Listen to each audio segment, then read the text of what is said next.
நன்றி நன்றி நன்றி நன்றி நன்றி சொல்லுகிறோம், நன்றி சொல்லுகிறோம் ஆண்டவரே. ஹல்லேலூயா ஹல்லேலூயா. எங்கள் ஆபத்து நாட்களிலே ஆண்டவரே நீர் அனுகூலமான துணையாய் இருக்கிறதற்காக நாங்கள் நன்றியோடு துதிக்கிறோம் ஆண்டவரே. ஹல்லேலூயா. நாங்கள் கூப்பிடுகிற வேலையிலே நேரத்தில் இதோ நான் இருக்கிறேன் என்று சொல்லி ஹல்லேலூயா ஆண்டவரே எங்களோடு கூட ஆண்டவரே இருக்கிறேன் என்பதை ஆண்டவரே தகப்பனே நீர் இருக்கிறவராகவே இருக்கிறீர் என்று சொல்லி ஆண்டவரே எங்களை உறுதிப்படுத்துகிற ஒவ்வொரு நொடி பொழுதற்காகவும் நன்றியுள்ள இருதயத்தோடு துதிக்கிறோம் ஆண்டவரே. ஸ்தோத்திரம். நன்றி நன்றி நன்றி சொல்லுகிறோம், நன்றி சொல்லுகிறோம் ஆண்டவரே.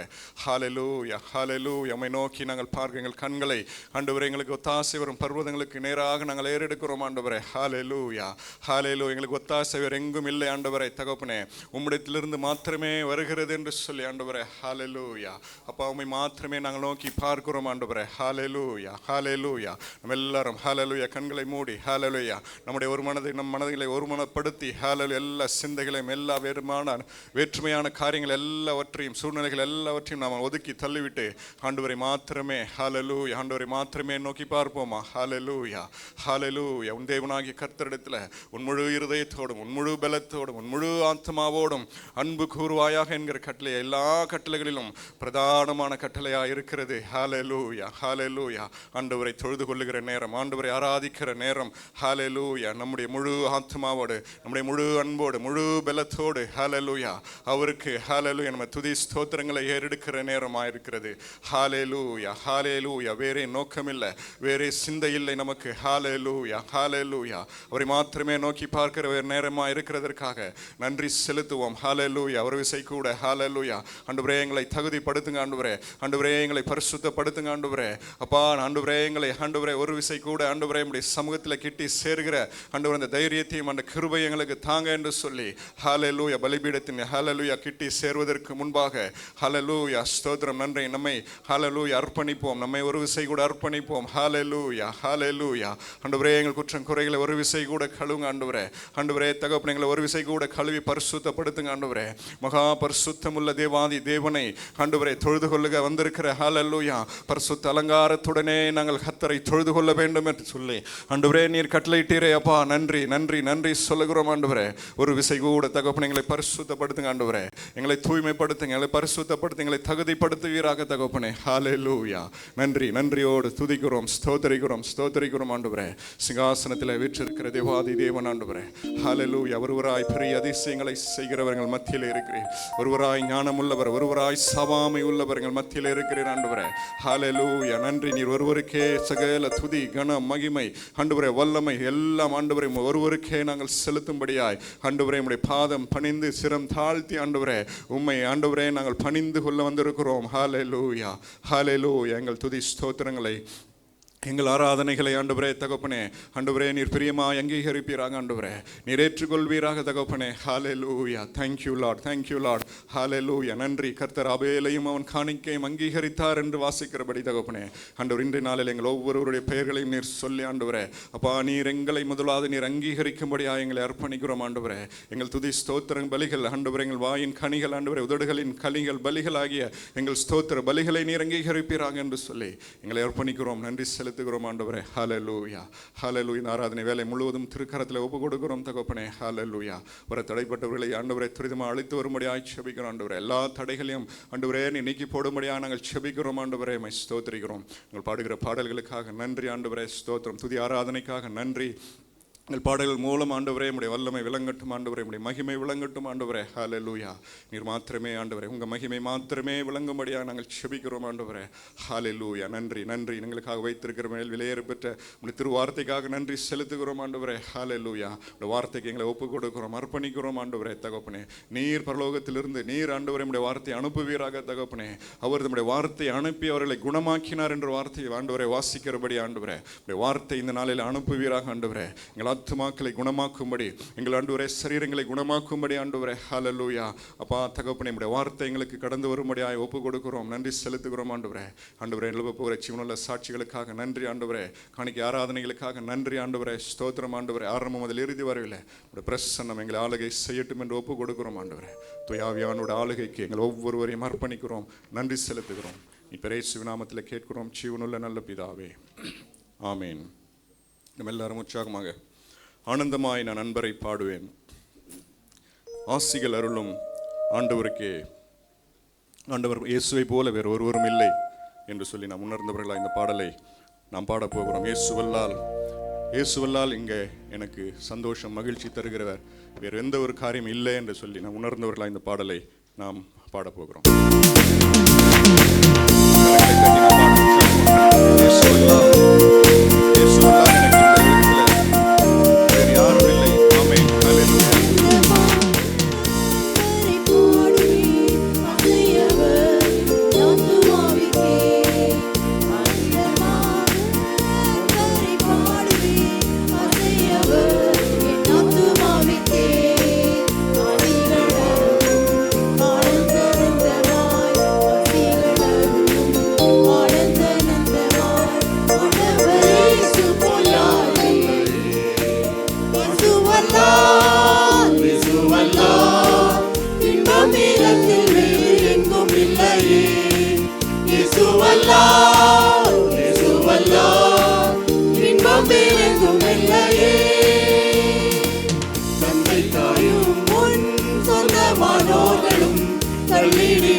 பிரசன்னமாகவே கிருபையும் வெளியாகினதே, நித்திய சாவினை நற்சுவிசேஷத்தா, நித்திய சாவினை நற்சுவிசேஷத்தா, ஜீவனழியாமை வெளியாகினார். இயேசுவல்லால் இயேசுவல்லால் இன்பம் இதத்தில் வேறு எங்கும் இல்லையே. இயேசுவல்லால் இயேசுவல்லால் இன்பம் வேறெங்கும் இல்லையே. ஒப்பில்லாத நம்பிக்கை சந்தோஷமும் மகிழ்ச்சியின் கிரீடமாகவே அப்போஸ்தலத்தம் ஊழியத்தாலே, அப்போஸ்தலத்தம் ஊழியத்தாலே ஆதி விசுவாசத்தில் வளர்ந்திடுவோம். இயேசுவல்லால் இயேசுவல்லால் இன்பம் இதத்தில் வேறு எங்கும் இல்லையே. இயேசுவல்லால் இயேசுவல்லால் இன்பம் வேறெங்கும் இல்லையே. அழுகையின் தாழ்வில் நடப்பவரை ஆழிகொள்வான் மழை இறைக்குமே. செல்விட சீயோனில் தேவனின் சந்நிதி, செல்விட சீயோனில் தேவனின் சந்நிதி, வெள்ளத்தின் மேல் வெள்ளம் அடைந்திடுவோம். இயேசுவல்லால் இயேசுவல்லால் இன்பம் இதத்தில் வேறு எங்கும் இல்லையே.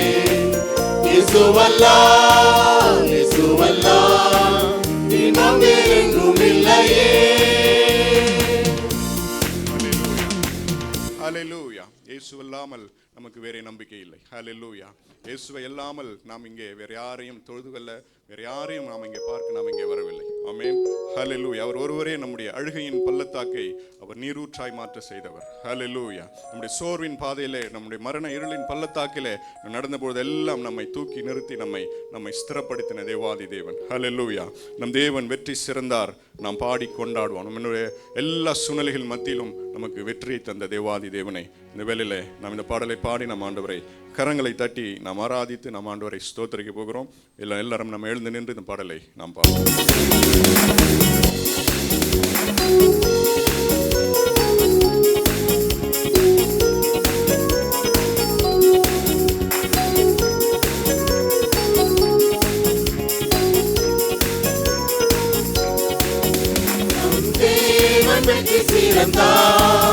நாம் பாடி கொண்டாடுவோம்.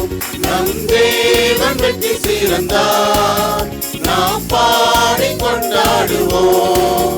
முழு உள்ளத்தோடு உம்மை ஆராதிப்போம், முழு பலத்தோடு உம்மை உயர்த்திடுவோம். முழு உள்ளத்தோடு உம்மை ஆராதிப்போம், முழு பலத்தோடு உம்மை உயர்த்திடுவோம்.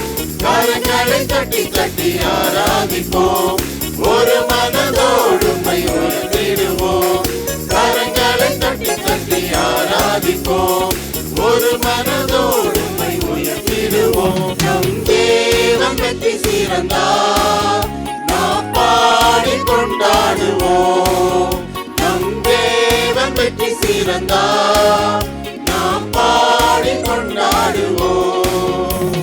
பார்வோனின் சேனை துரத்தியதே, கலக்கமும் திகிலும் நெருக்கியதே. பார்வோனின் சேனை துரத்தியதே, கலக்கமும் திகிலும் நெருக்கியதே.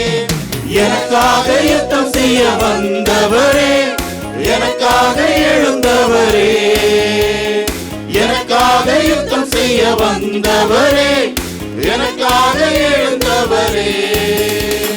கரங்களை தட்டி தட்டி ஆராதிப்போம், ஒரு மனதோடு உம்மை உயர்த்திடுவோம்.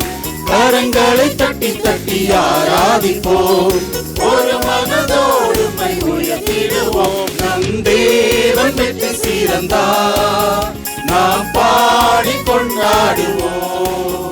நம் தேவன் வெற்றி சிறந்தார், நாம் பாடி கொண்டாடுவோம். சர்வாயுதங்கள் தரித்துக் கொண்டு சாத்தானை ஜெயிக்க புறப்படுவோம். சர்வாயுதங்கள் தரித்துக் கொண்டு சாத்தானை ஜெயிக்க புறப்படுவோம். பாவத்தை உதறி தள்ளிடுவோம், பரிசுத்தமாகிடுவோம். பாவத்தை உதறி தள்ளிடுவோம், பரிசுத்தமாகிடுவோம். கரங்களை தட்டி தட்டி ஆராதிப்போம், ஒரு மனதோடு உம்மை உயர்த்திடுவோம். கரங்களை தட்டி தட்டி ஆராதிப்போம், ஒரு மனதோடு உம்மை உயர்த்திடுவோம். நம் தேவன் வெற்றி சிறந்தார், நாம் பாடி கொண்டாடுவோம். நம் தேவன் வெற்றி சிறந்தார், நாம் பாடி கொண்டாடுவோம். முழு உள்ளத்தோடு உம்மை ஆராதிப்போம், முழு பலத்தோடு உம்மை உயர்த்திடுவோம். முழு உள்ளத்தோடு உம்மை ஆராதிப்போம், முழு பலத்தோடு உம்மை உயர்த்திடுவோம். கரங்களை தட்டி சொல்லுமா, உம்மை ஆராதிக்கிறோம் அப்பா. கரங்களை தட்டி தட்டி ஆராதிப்போம், ஒரு மனதோடு உம்மை உயர்த்திடுவோம். ஹalleluya, ஹalleluya. நம் பாடின பாடல் சொல்லுகிறது கரங்களை தட்டி ஆராதிப்போம். எத்தனை பேர் கரங்களை தட்டினீங்க? ஆமென். வெறும் வார்த்தைகளால் அல்ல, ஏன்னா நம்ம இங்கே வந்திருக்கிறது ஆண்டவரை ஆராதிக்கும்படியாக வந்திருக்கிறோம். ஒரு சாதாரணமான தேவனை அல்ல, சர்வ வல்லமை உள்ள தேவனை நாம் ஆராதிக்க வந்திருக்கிறோம். ஆமென். முழு உள்ளத்தோடும் முழு பலத்தோடும் நாம் அவரை ஆராதிக்க போகிறோம். ஹalleluya. யோசித்து பாருங்க, இந்த வருஷம் முழுவதும் 9 மாதங்கள் கடக்க கர்த்தர் கிருபை செய்தார். எத்தனையோ பாடுகள், எத்தனையோ பிரச்சனைகள், எத்தனையோ போராட்டங்கள் இருந்த போதிலும் அவர் நம்மளை கைவிடாத தேவனாய் இந்த நேரத்திலே நம்மளை ஜீவன் உள்ளவராய் நமக்கு ஜீவனை தந்து நம்மளை பாதுகாத்து வந்திருக்கிறார். இந்த வருஷத்தின் தொடக்கத்தை கூட மறந்துருங்க. இந்த மாதத்தின் தொடக்கத்தை கண்டவர்கள் எத்தனையோ பேர் இந்த நாளை காணாம கூட போயிருக்கலாம். அவர்களை பார்க்கிலும் நான் நல்லவர்கள் அல்ல, ஆனாலும் கர்த்தர் நம்மேல் கிருபை வைத்திருக்கிறார். ஆமென். அதை நினைத்து நாம் அவருக்கு நன்றி பலிகளை செலுத்த போகிறோம். ஆண்டவர் செய்த நன்மைகளை நினைக்கும் போது 1000-10,000 நாவுகள் இருந்தாலும் சொல்லி துதிக்க போதாது என்று தாவீது சொல்லுகிறது போல, இந்த வேளையிலே ஆண்டவர் நமக்கு செய்த நன்மைகளை நினைத்து நாம் ஆராதிக்க போகிறோம். ஒருவேளை 9 மாதங்களும் நமக்கு நிறைய தீங்குகள், நிறைய பிரச்சனைகள், போராட்டங்கள் நடந்திருக்கலாம். ஆனால் செப்பனியா 3ஆம் அதிகாரம் 15ஆம் வசனம் இவ்விதமாக சொல்லுகிறது, இனி தீங்கை காணாதிருப்பாய். ஆமென். விசுவாசத்தோடு சொல்லுமா, இனி தீங்கை காண்பதில்லை. இந்த வருகிற மாதங்களிலே எந்த தீங்கையும் நாம் காண்பதில்லை. பக்கத்தில் உள்ளவங்களை பார்த்து கை குலுக்கி சொல்லலாமா, இனி நீங்க தீங்கை காண்பதில்லை. பக்கத்தில் உள்ளவங்களை பார்த்து கை குலுக்கி சொல்லலாமா, இனி நீங்கள் தீங்கை காண்பதில்லை. ஆமென். வேதம் சொல்லுகிறது, விசுவாசித்தால் நீ தேவனுடைய மகிமை காண்பாய் என்று. இந்த வார்த்தையில் நீங்கள் விசுவாசித்தால் தேவனுடைய மகிமை இந்த மீதியான நாட்களில் நீங்கள் காண்பீர்கள். ஆமென். நாம் கண்களை மூடி ஹalleluya 2 கரங்களை நம்ம மேலே உயர்த்தி ஹalleluya, பக்கத்தில் யார் இருக்கிறான்னு நம்ம பார்க்க வரல, நம்ம யாருக்காகவும் இங்க ஆராதிக்க வரல. தேவாதி தேவனை ஹalleluya அண்ட சராசரங்களை உண்டாக்கின தேவனை நாம் இங்க வேளையில ஆராதிக்க வந்திருக்கிறோம். சும்மா ஏனோ தானோ நம்ம இங்க வரல, அவரை ஆராதிக்கும்படியாக நாம் அங்க வந்திருக்கிறோம். அவர் செய்த நன்மைகளை ஒருவேளை நீங்கள் மறந்திருக்கலாம். இந்த வேளையில யோசித்து பாருங்க, யோசித்து பாருங்க. ஆயிரமான நன்மைகள் நம்மளுடைய வாழ்க்கையில அவர் செய்து வந்திருக்கிறாரே. ஹalleluya. எத்தனையோ போராட்டங்கள், எத்தனையோ பிரச்சனைகள் மத்தியிலையும் நம்மளை கைவிடாத நேசராய் இருந்து நம்மளை பாதுகாத்து வந்த தேவன் அவர். ஹalleluya. வாய்களை திறந்து ஹalleluya நாம் நன்றி என்று சொல்ல போகிறோம். வாய்களை திறந்து நாம் நன்றி என்று சொல்ல போகிறோம். இங்க சும்மா வெறுமையா நிக்க நம்ம வரல, இங்க நம்ம வெறுமையா நிக்க வரல. அந்த தேவாதி தேவன், சர்வ வல்லமை உள்ள தேவனை நாம் ஆராதிக்கும்படியாக வந்திருக்கிறோம். ஹalleluya. வாய்களை திறந்து ஹalleluya, யாரும் வெறுமையா நிக்க போறதில்லை. வாய்களை திறந்து ஆண்டவரே நன்றி என்று வார்த்தைகளை சொல்ல போகிறோம். நன்றி என்று சொல்லுவோம். நாம் வேதத்திலே பார்க்கிறோம், பவுலும் சீலாவும் கட்டுண்டவர்களாய் இருந்த வேளையிலே அவர்கள் துதிக்க தொடங்கின போது எல்லாருடைய கட்டுகளும் உடைக்கப்பட்டது. எல்லாருடைய கட்டுகளும் இந்த வேளையிலே நாமும் துதிக்க போகிறோம். ஹalleluya. எந்தப்பட்ட கட்டுகள் இருந்தாலும் கூட அது உடையும். ஆமென். ஹalleluya. ஒருவேளை பிரச்சனையினாலும் பாடுகள்னாலும் நமக்கு துதிக்க முடியாமல் ஒரு நிலைமை இருந்தாலும் இயேசுவே என்று ஹalleluya அறிக்கையிடுங்க. இயேசுவே என்ற வார்த்தை சொல்லுங்க. அந்த வார்த்தையில் உள்ள வல்லமை நமக்குள்ள புறப்படும். ஹalleluya. ஹalleluya. சத்தம் போதாது. ஆண்டவர் செய்த நன்மைகளை நினைக்கும் போது இந்த சத்தம் போதாது. வாய்களை திறந்து ஹalleluya, உன் வாயை விரிவாய் தர அதை நன்மையால் நிரப்புவேன் என்று தேவன் சொல்லுகிறார். ஹalleluya. நன்மை வேண்டும் என்றால் இந்த வேளையில நாம் துதிப்போமா? ஹalleluya. வாய்களை திறந்து துதிப்போமா? வெறுமையாக ஊமையாக நம்ம நிக்க போறதில்ல. ஆண்டவர் செய்த நன்மைகளை நினைத்து ஹalleluya சத்தத்தை உயர்த்தி, ஆண்டவரே நன்றி அப்பா, உமக்கே துதி அப்பா, உம்மை நாங்கள் துதிக்கிறோம் ஆண்டவரே. ஹalleluya. ஹalleluya. நீர் எங்களை கைவிடாத நேசராய் இருக்கிறவரே. ஹalleluya. தாவீது சொல்லுகிறார், ஹalleluya, அநேக இக்கட்டுகளையும் ஆபத்துகளையும் காணும்படி செய்த என்னை நீர் திரும்பவும் உயிர்ப்பித்து திரும்பவும் என்னை பூமியின் பாதாளங்களில் இருந்து ஏற பண்ணுவீர் ஆண்டவரே. ஹalleluya. எத்தனை பிரச்சனைகளிலும் இருந்தாலும் நம்மளை திரும்பவும் உயர்த்துகிற தேவன் அவர் ஒருவரே. ஹalleluya. அதை நினைத்து அவருக்கு நன்றிகளை செலுத்துவோமா? ஹalleluya. உம்மை நாங்கள் நன்றியோடு துதிக்கிறோம் அப்பா. ஹalleluya. ஹalleluya. தாவீது ராஜா தன்னுடைய ஹalleluya ஆத்மாவை பார்த்து சொல்லுகிறார், என் ஆத்மாவே நீ ஏன் கலங்குகிறாய்? ஏன் எனக்குள் தியங்குகிறாய்? தேவனை நோக்கி காத்திரு. மனுஷரே அல்ல, தேவனை நோக்கி காத்திரு. உன் முகத்திற்கு ரட்சிப்பும் என் முகத்திற்கு ரட்சிப்பும் என் தேவனுமாய் இருக்கிறவரை நான் இன்னும் துதிப்பேன். நான் இன்னும் துதிப்பேன். பிரச்சனைகளா பாடுகளா? ஹalleluya. தாவீது ராஜா தன்னுடைய இருதயத்தை பார்த்து தன்னுடைய ஆத்மாவை பார்த்து சொல்லுகிறார், நான் இன்னும் துதிப்பேன். நான் இன்னும் துதிப்பேன். ஏனென்றால் என் முகத்திற்கு ரட்சிப்பு என் தேவனால் வரும். என் தேவனால் வரும். ஹalleluya. ஹalleluya. வாய்களை திறந்து நாம் ஆராதிப்போமா? வாய்களை திறந்து ஆண்டவரை ஸ்தோத்தரிப்போமா? ஹalleluya. ஆண்டவரே நீர் நல்லவர் அப்பா, நீர் அதிசயங்களை செய்கிறவர் ஆண்டவரே. ஹalleluya. உம்மை நாங்கள் துதிக்கிறோம் அப்பா. ஹalleluya. உம்மை நாங்கள் துதிக்கிறோம் ஆண்டவரே. ஹalleluya. ஹalleluya. அவர் ஆபத்துக்கு விலக்கி நம்மளை காத்த தேவன் அவர். அவர் ஆபத்துக்கு எல்லாம் விலக்கி நம்மளை காத்த தேவன் அவர். ஹalleluya. இஸ்ரேல் ஜனங்களுக்கு செய்த ஒவ்வொரு நன்மைகளை பாருங்க. ஹalleluya. அளவில்லாமல் செய்த நன்மை. அதே தேவன் தான் நம்முடைய தேவன். அதே தேவன் தான் நம்முடைய தேவன். ஹalleluya. உங்களுக்கு முன் செல்லும் உங்கள் தேவனாகிய கர்த்தர் தாமே எகிப்தில் உங்களோடு இருந்து உங்கள் கண்களுக்கு முன்பாக செய்தவள் எல்லாவற்றையும் போல வனாந்திரத்திலும் செய்து வந்தது போலவும் உங்களுக்கு யுத்தம் பண்ணுவார். ஒரு மனிதன் தன் பிள்ளையை சுமந்து கொண்டு போவது போல தங்கள் ஹalleluya நீங்கள் இவ்விடத்திற்கு வருகிறதற்கு நடந்து வந்த வழிகள் எல்லாவற்றிலும் உங்கள் தேவனாகிய கர்த்தர் உங்களை சுமந்து கொண்டு வந்ததை கண்டீர்களே என்று சொல்லுகிறார்கள். ஹalleluya. ஹalleluya. இந்த வேளையில யோசித்து பாருங்க, ஒரு தகப்பனை போல நம்மளை சுமந்து கொண்டு வந்த தேவன், ஒரு தகப்பனை போல சுமந்து கொண்டு வந்த தேவன். இதுவரை நாம் கடந்தது நம்மளுடைய பலத்திலே அல்ல. ஹalleluya. அவர் தந்த பலத்தினாலே.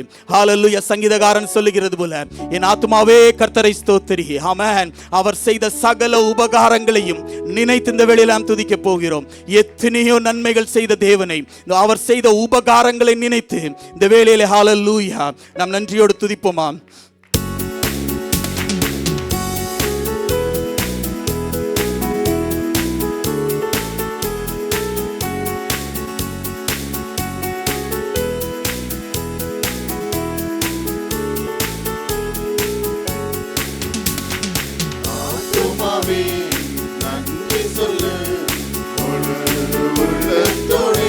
உள்ளத்தின் ஆழத்திலிருந்து பாட போகிறோம், வெறும் வார்த்தைகளாலே அல்ல.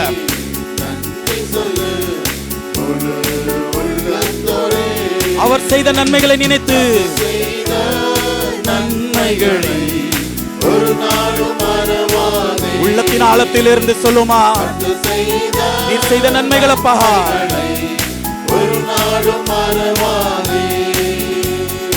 ஆத்துமாவே நன்றி சொல்லு முழு உள்ளத்தோடு. குற்றங்களை மன்னித்தாரே, நோய்களை நீக்கினாரே. எல்லா குற்றங்களை மன்னித்த தேவன் அவர். குற்றங்களை மன்னித்தாரே, எல்லா நோய்களை நம்மை விட்டு நீக்கின தேவன். படுகுழியிலே இருந்த நம்மளை மீட்டெடுத்த தேவன் அவர் ஒருவரே.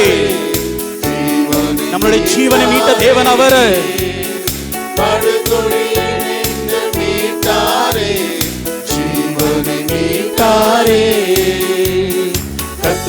ஆதலால் அவர் செய்த நன்மைகளை நினைத்து ஒரு நாளும் மறவாதே. நம் கர்த்தர் செய்த நன்மைகளை ஒரு நாளும் மறவாதே. கிருபை இரக்கங்களால் மணி மூடி சூற்றுகின்றார். கிருபை இரக்கங்களால் மணி மூடி சூற்றுகின்றார். எத்தனை பேர் சொல்ல அறிக்கை இடுகிறீங்க? வாழ்நாள் எல்லாம் நன்மையினால் திருப்தியாக்குகிற தேவன் அவர் ஒருவரே. வாழ்நாள் எல்லாம் நன்மைகளால் திருப்தியாக்குகின்றார். அவர் செய்த ஒவ்வொரு உபகாரங்களை நினைத்து ஆமென் மறவாமல் இந்த வேளையிலே அவருக்கு நன்றி செலுத்துவோமா? ஒரு நாளும் மறவாதே.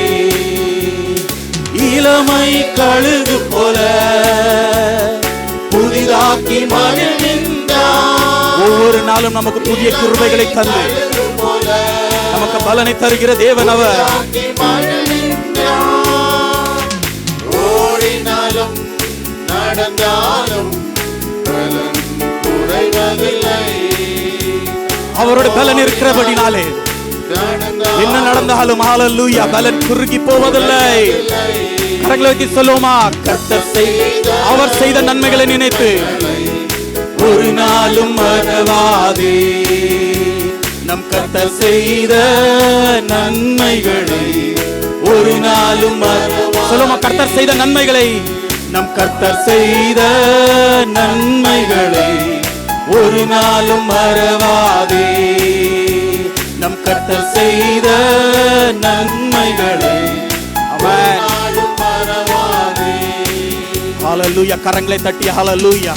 அவர் செய்த நன்மைகளை நினைத்து இந்த வேளையிலே ஹல்லேலூயா உமக்கு நாங்கள் நன்றிகளை செலுத்துகிறோம் அப்பா. ஹல்லேலூயா ஹல்லேலூயா. நீர் செய்த நன்மைகளை நினைத்து ஆண்டவரே இந்த வேளையிலே நாங்கள் உம்மை துதிக்கிறோம் அப்பா. ஹல்லேலூயா ஹல்லேலூயா ஹல்லேலூயா. இஸ்ரவேல் ஜனங்களை நடத்தின விதமாக ஆண்டவரே நீர் எங்களை ஒவ்வொரு நாளும் நடத்தி கொண்டு வருகிறீரே. ஹல்லேலூயா. இரவிலே அக்கினியிலும் பகலிலே மேகத்திலும் நமக்கு முன் சென்றாரே அவர். ஹல்லேலூயா. ஒரு சேதமும் வராதபடி நம்மளை பாதுகாக்கிற தேவன். ஹல்லேலூயா ஹல்லேலூயா. வேதம் சொல்லுகிறது, சிறுமைப்பட்டவனுக்கு கர்த்தர் அடைக்கலமானவர், நெருக்கப்படுகிற காலங்களிலே அவரே தஞ்சமானவர். ஹல்லேலூயா. உயரத்திலிருந்து அவர் கை நீட்டி என்னை பிடித்து ஜலப்பிரவாகத்திற்கு என்னை தூக்கிவிட்டார். ஹல்லேலூயா. அவரே நமக்கு ஆதரவாயிருந்தார். ஜலப்பிரவாகம் போல பிரச்சனைகள் வரலாம். ஹல்லேலூயா. அவர் உயரத்திலிருந்து கையை நீட்டி ஹல்லேலூயா நம்மளை ரட்சிக்கிற தேவன், நம்மளை ரட்சிக்கிற தேவன். ஹல்லேலூயா. அவர் அற்புதங்களை செய்கிற தேவன், அவர் அற்புதங்களை செய்கிற தேவன். ஹல்லேலூயா ஹல்லேலூயா. வேதம் சொல்லுகிறது, ஒருவரும் ஹல்லேலூயா ஹல்லேலூயா ஒருவரும் ஹல்லேலூயா ஆராய்ந்து முடியாத பெரிய காரியங்களை அவர் செய்கிற தேவன் அவர். ஹல்லேலூயா. நம் பிரமிப்பு அடையத்தக்கதான பெரிய காரியங்களை அவர் செய்கிறவர். ஹல்லேலூயா. ஒருவரும் யோசிக்கத்தக்கதான ஒரு பெரிய காரியங்களை அவர் செய்கிறவர். ஹல்லேலூயா. அவரை போல ஒரு நல்ல தேவன் இல்லை. வேதத்திலே நாம் பார்க்கிறோம். யோசுவா 10ஆம் அதிகாரத்திலே நாம் விதமாக பார்க்கிறோம். ஹல்லேலூயா ஹல்லேலூயா. அந்த எமோரியரோட ஹல்லேலூயா யோசுவாவும் இஸ்ரவேல் ஜனங்களும் யுத்தம் செய்கிற அந்த வேளையிலே ஹல்லேலூயா அந்த வேதம் வசனத்திலே இவ்விதமாக சொல்லப்படுகிறது. கர்த்தர் எமோரியர் இஸ்ரவேல் புத்திரருக்கு முன்பாக ஒப்பு கொடுக்கிற அந்நாளிலே யோசுவா கர்த்தரை நோக்கி பேசி, பின்பு இஸ்ரவேலின் கண்களுக்கு முன்பாக, சூரியனே நீ கிபியோன் மேலும், சந்திரனே நீ அயலான் பள்ளத்தாக்கின் மேலும் தரித்து நில்லுங்கள் என்றான். அப்பொழுது ஜனங்கள் தங்கள் சத்துருக்களுக்கு நீதியை சரிக்கட்டும் மட்டும் சூரியன் தரித்து சந்திரனும் நின்றது. இது யாசேரின் புஸ்தகத்தில் எழுதியிருக்கிறவில்லையா? அப்படி சூரியன் அஸ்தமிக்க தீவிரிக்காமல் ஏறக்குரிய ஒரு பகல் முழுவதும் நடுவானத்திலே நின்றது. இப்படி கர்த்தர் ஒரு மனிதனுடைய சொல்லை கேட்டு, அந்நாளைக்கு ஒத்த நாள் அதற்கு முன்னும் இல்லை அதற்கு பின்னும் இல்லை. ஹல்லேலூயா. கர்த்தர், ஹல்லேலூயா, ஒரு மனுஷனுடைய பேச்சை கேட்டு ஒரு இயற்கையை மாற்ற அவராலே கூடும். ஹல்லேலூயா. நாம் பிரமிக்க அடையத்தக்கதாக சூரியன் அஸ்தமிக்காதபடி, ஹல்லேலூயா, அஸ்தமிக்கலை தீவிரிக்காதபடி ஒரு பகலை நீட்ட செய்த தேவன், அந்தளவாக அவர் அற்புதத்தை செய்கிற தேவன். ஹல்லேலூயா. அவர் அவ்விதமாக பிரமிக்கத்தக்கதான பெரிய காரியங்களை அவர் செய்கிற தேவன். ஹல்லேலூயா. ஏனென்றால் நாம் எண்ணுவதற்கும் நாம் வேண்டுவதற்கும் மிக அதிகமாக செய்கிற தேவன். அவர் மிக அதிகமாக செய்கிற தேவன். ஹல்லேலூயா. அவர் நம்மளை கைவிடுகிற தேவன் அல்ல. ஒரு ஜெபத்தை கேட்டு, ஹல்லேலூயா, ஒரு இயற்கையை மாற்றக்கூடுமானால் யோசித்து பாருங்க, நம்மளுடைய சூழ்நிலை எப்படி எம்மாத்திரம் அதற்கு முன்பாக எம்மாத்திரம் அது அவராலே கூடும். அவராலே கூடாத காரியங்கள் ஒன்றுமே இல்லை. அவருடைய கிருபையினாலே எல்லாம் கூடும். ஹல்லேலூயா, ஹல்லேலூயா, ஹல்லேலூயா, ஹல்லேலூயா. உம்மை நாங்கள் நன்றியோடு துதிக்கிறோம் அப்பா. கர்த்தாவே, நீர் என் தேவன். உம்மை உயர்த்தி உமது நாமத்தை துதிப்பேன். நீர் அதிசயமானவைகளை செய்தீர். உமது பூர்வ ஆலோசனைகள் சத்தியமும் உறுதியுமானவைகள். அவர் அதிசயமான காரியங்களை செய்கிற தேவன். ஒருவரும் கண்டிராதபடி, ஹல்லேலூயா, ஒருவரும் கேட்டிடாதபடி அதிசயமான காரியங்களை நம்முடைய வாழ்க்கையில செய்கிற தேவன். அன்றைய தினத்திலே யோசுவாவின் ஜெபத்தை கேட்டு ஒரு இயற்கை மாற்றக்கூடுமானால் அதே தேவன் தான் நம்முடைய தேவன். நம்முடைய சூழ்நிலைகளை எல்லாத்தையும் மாற்ற அவராலே கூடும். ஒரு இயற்கையை மாற்றக்கூடும் என்றால் நம்மளுடைய பிரச்சனைகள் அவருக்கு முன்பாக எம்மாத்திரம், சகலத்தையும் மாற்ற அவர் வல்லமை உள்ள தேவன். ஹல்லேலூயா. விசுவாசத்தோடு இந்த பாடலை பாடுவோமா? ஹல்லேலூயா.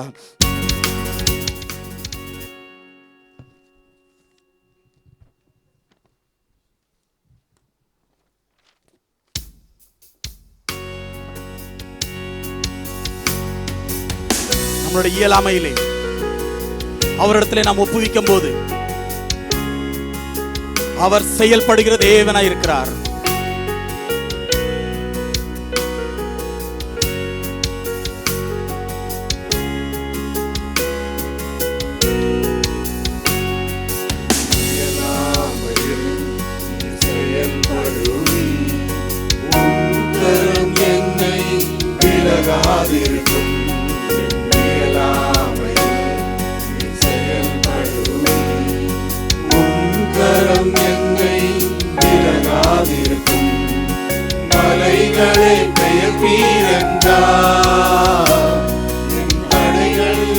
ஆண்டவரே, ஒரு மலையை கூட நீ பெயர்ப்பீர் என்றார்.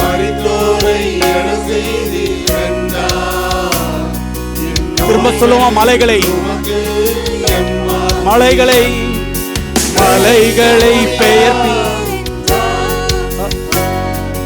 தடைகள் உமக்கு எம்மாத்திரம், மரித்தோரை எழ செய்வீரென்றார். கிரகிக்க முடியாத காரியங்கள் எங்களுடைய வாழ்க்கையில செய்கிறவரே,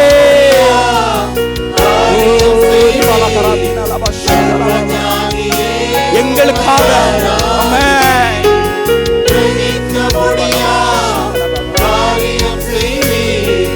சர்வஞானியே உம்மை ஆராதிப்பேன்.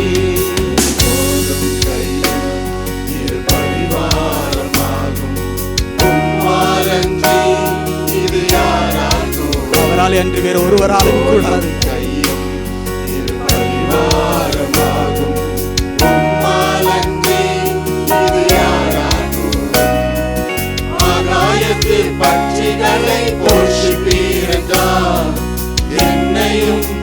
சொல்லும், அவரை காட்டு புஷ்பங்களை உடுத்துவிக்க தேவன் என்றால் அவருடைய சாயலிலே உண்டாக்கப்பட்ட நமக்கு செய்வது எம்மாத்திரம்.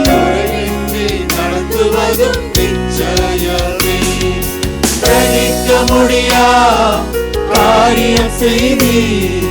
சர்வ ஞானியே உம்மை ஆராதிப்பேன். கிரகிக்க முடியா காரியம் செய்தீர்.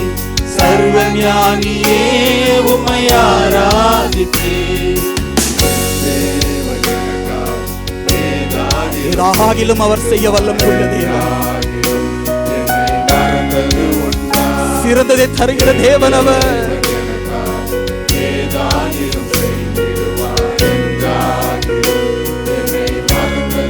விசுவாசத்தோடு சொல்லுமா, எனக்காக செய்ய தேவன் அவர். எனக்காக நன்மையானது தருகிற தேவன் அவர்.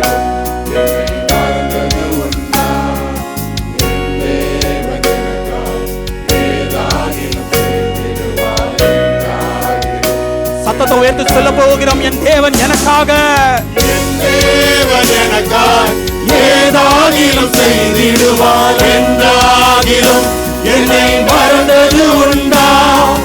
என் தேவன் எனக்காக ஏதாகிலும் செய்திடுவார். என்றாகிலும் என்னை மறந்தது உண்டா? என் தேவன் எனக்காக ஏதாகிலும் செய்திடுவார். என்றாகிலும் என்னை மறந்தது உண்டா? என் தேவன் எனக்காய் ஏதாகிலும் செய்திடுவார். என்றாகிலும் என்னை மறந்தது உண்டா? கிரகிக்க முடியா காரியம் செய்வீர். சர்வ ஞானியே உம்மை ஆராதிப்பேன். கிரகிக்க முடியா காரியம் செய்வீர். கிரகிக்க முடியாத காரியங்களை செய்கிற வல்லமை. சொல்லுமா, கிரகிக்க முடியா காரியம் செய்வீர். சர்வ ஞானியே உம்மை ஆராதிப்பேன். கிரகிக்க முடியா காரியம். நீங்கள் சத்தத்தை உயர்த்தி சொல்ல போகிறீர்கள். இப்போ விசுவாசத்தோடு சொல்ல போகிறோம், கிரகிக்க முடியா காரியம் செய்வீர்.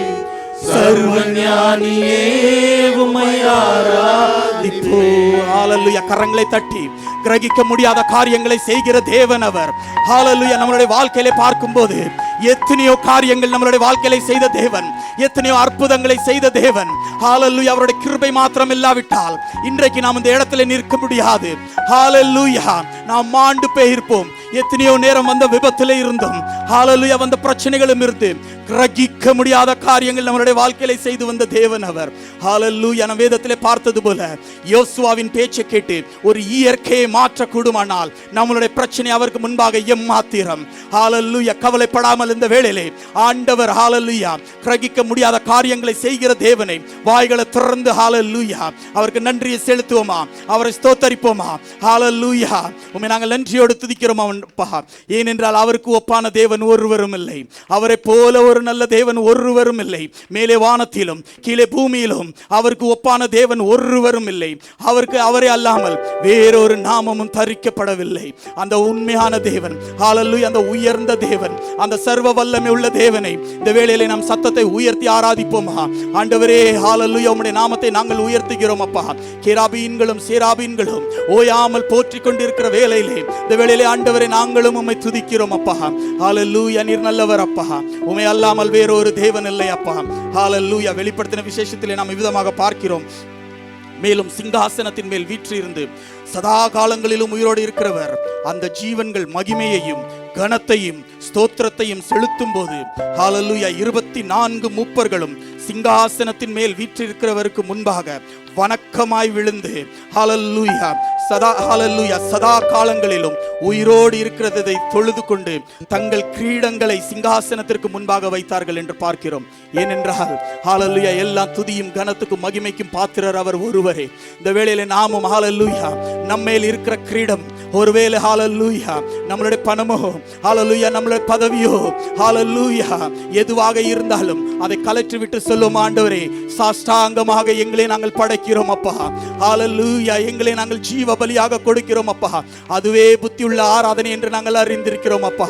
எங்களுடைய எல்லா கிரீடங்களையும் ஆண்டவரே ஹalleluya எங்களுடைய விதமாக ஆண்டவரே எப்படிப்பட்ட ஒரு உலக காரியமாக இருந்தாலும் அதை இறக்கி வைத்து ஆண்டவரே இந்த வேளையிலே சாஷ்டாங்கமாக நாங்களும் பணிந்து ஆண்டவரே இந்த வேளையிலே நாங்கள் உம்மை தொழுது கொள்ளுகிறோம் அப்பா.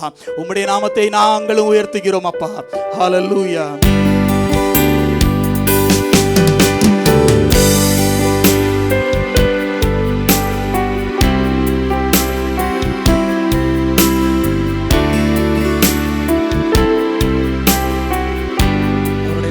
உயர்த்த போகிறோம்.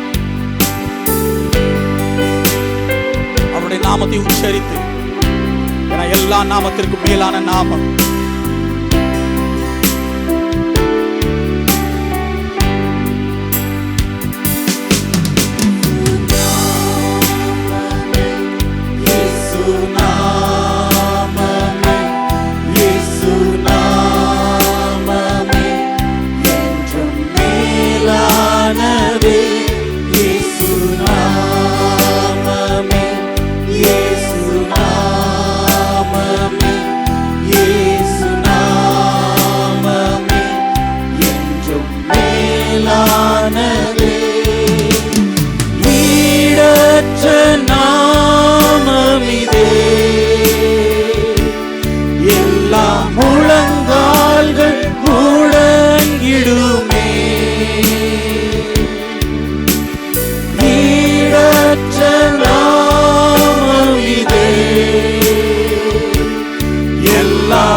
சத்தத்தை உயர்த்தி சொல்லுவோம், ஆராதிப்போம்.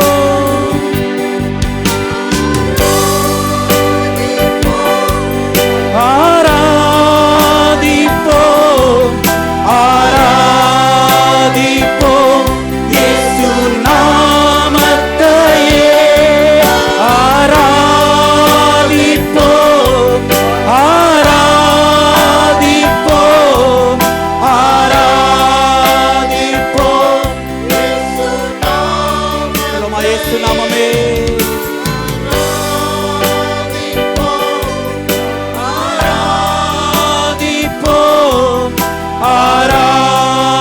ஆராதிப்போம் இயேசு நாமத்தையே.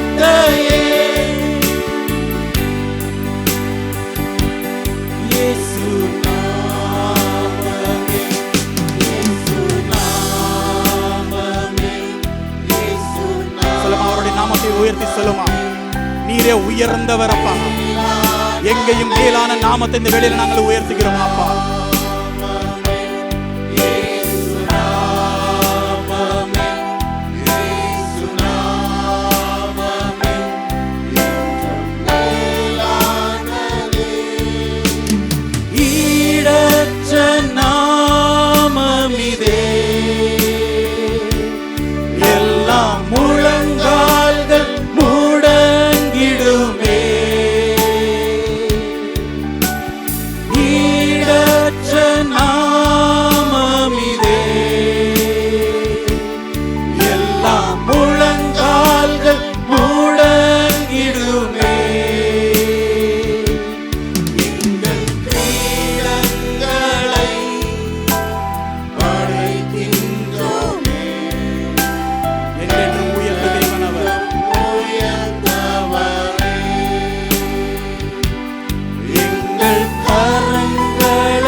கரங்களை உயர்த்தி சத்தத்தை உயர்த்தி நாம் சொல்ல போகிறோம்.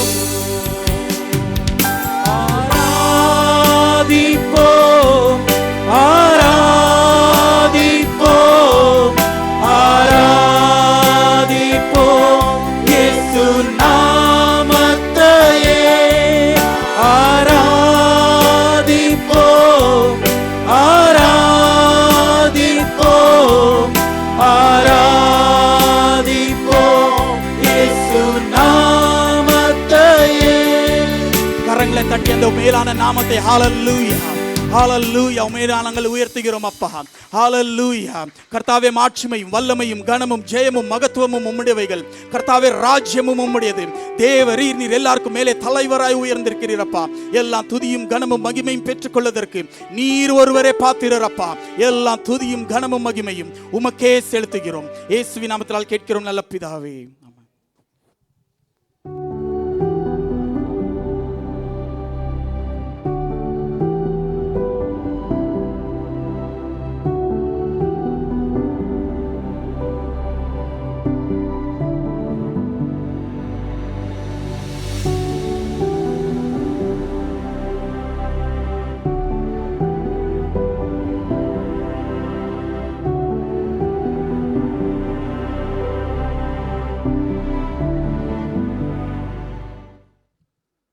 ஹல்லேலூயா.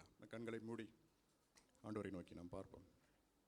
இந்த உபவாச ஆராதனை வெளியிலே கர்த்தர் நம்மோடு கூட இடைப்படும்படியாய் கர்த்தர் நம் ஒவ்வொருவருக்கும் தேவையான மன்னாவை தனிப்பட்ட விதத்திலே, நம்முடைய இருதயத்திலே, நம்முடைய ஆத்மாவிலே தனிப்பட்ட விதத்திலே கர்த்தர் நம்மோடு கூட பேச முடியாது, இடைப்படும்படியாய் அவனுடைய வார்த்தை, ஜீவனுள்ள ஆண்டுடைய வார்த்தை, வல்லமையுள்ள ஆண்டுடைய வார்த்தை நம்முடைய சரீரத்திலே, ஆவி ஆத்மாவிலே, நம்முடைய வாழ்க்கையிலே கிரியை செய்யும்படியாய் ஆண்டவரை என்னோடு பேசுங்கன்னு சொல்லி நாம் ஆண்டவரை நோக்கி நாம் பேசுவோம்.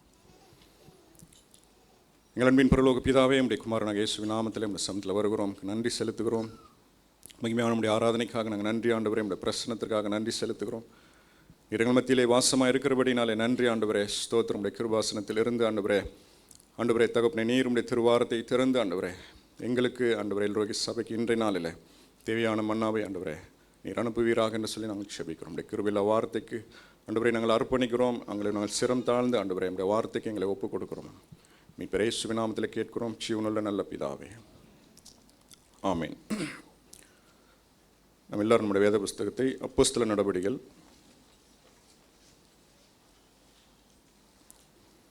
12ஆம் அதிகாரம்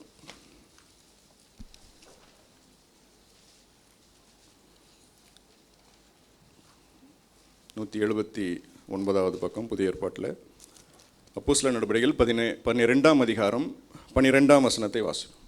அவன் இப்படி நிச்சயித்து கொண்டு மார்க்கு என்னும் பெயர் கொண்ட யோவானுடைய தாயாகிய மரியாள் வீட்டுக்கு வந்தான்.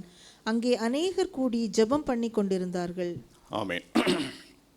அங்கே அநேகர் கூடி ஜெபம் பண்ணி கொண்டிருந்தார்கள்.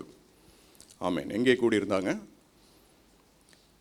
வேதம் சொல்லுகிறது, இந்த நம்ம வாசித்த வசனம் சொல்லுகிறது, மார்க்கு என்னும் பெயர் கொண்ட யோவானுடைய தாயாகிய மரியாளுடைய வீட்டிலே அநேகர் கூடி ஜெபம் பண்ணி கொண்டிருந்தார்கள் அப்படின்னு சொல்லி நான் வாசிக்கிறோம். வேதத்தில் நிறைய மரியாள்கள் இருக்கிறாங்க வேதத்தில்.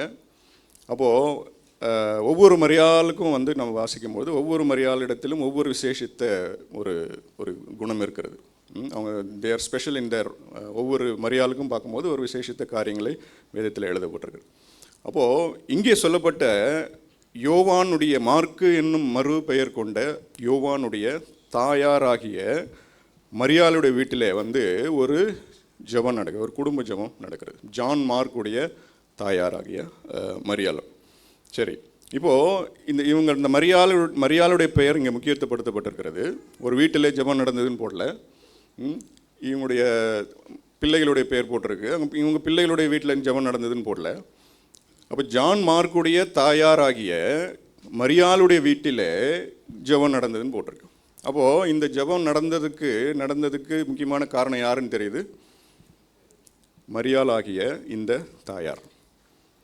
அப்போ இவங்க தான் தங்களுடைய வீட்டில் இந்த குடும்ப ஜெபத்தை ஏற்படுத்தியிருக்கிறார்கள் என்பது இந்த வசனத்திலிருந்து நமக்கு தெரிகிறது.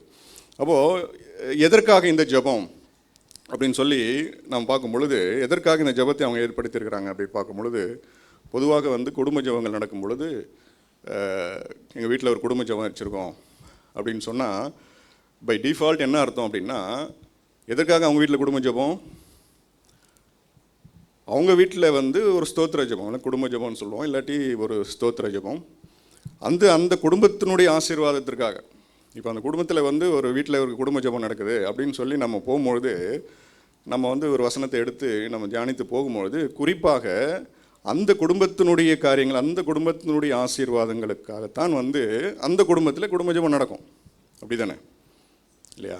அப்போ ஒரு ஒரு ஒரு தேங்க்ஸ் கிவிங் பிரதர், இந்த காரியங்கள் எங்கள் வீட்டில், இந்த காரியங்கள் வீட்டில், இதற்காக நாங்கள் ஒரு ஜெபம் வச்சுருக்குறோம் அப்படின்னு சொல்லி நடக்கிறது தான் வந்து வழக்கம். காட்டேஜ் ப்ரேயர்னால் வந்து அதுதான்.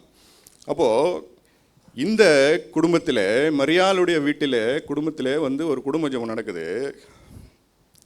இந்த ஜெபத்தினுடைய நோக்கம் என்ன அப்படின்னா, இந்த குடும்பத்தினுடைய ஆசீர்வாதத்துக்காக அவர்கள் அந்த ஜெபத்தை வைக்கல. அதுதான் வந்து இவங்களுடைய ஸ்பெஷாலிட்டி அப்படின்னு நாம் பார்க்குறோம். அப்போது இது எதற்கான ஜெபம்? இது சபையிலே வந்து ஒரு பெரிய பிரச்சனை, சபையிலே வந்து ஒரு பெரிய பிரச்சனை இருக்கிறது. ஆகையினால நீங்கள் எல்லாம் என்ன பண்ணுங்கள், நீங்கள் எல்லாரும் எங்கள் வீட்டுக்கு வாங்க, நான் எங்கள் வீட்டில் வந்து ஒரு ஜெபம் வச்சுருக்கேன். எதற்காக சிஸ்டர்? ஏன் வச்சுருக்கேன் ஜெபம்? சபைக்கான ஒரு தேவை இது. இது என் குடும்ப தேவை இல்லை, இது என்னுடைய தனிப்பட்ட விஷயம் இல்லை. சபையில் வந்து ஒரு பெரிய ஒரு குழப்பம் நடக்கிறது, பெரிய ஒரு பிரச்சனை இருக்கிறது. ஆகையினாலே நீங்கள் எல்லாரும் எங்கள் வீட்டுக்கு வாங்க, நாம் என்ன பண்ணுவோம்?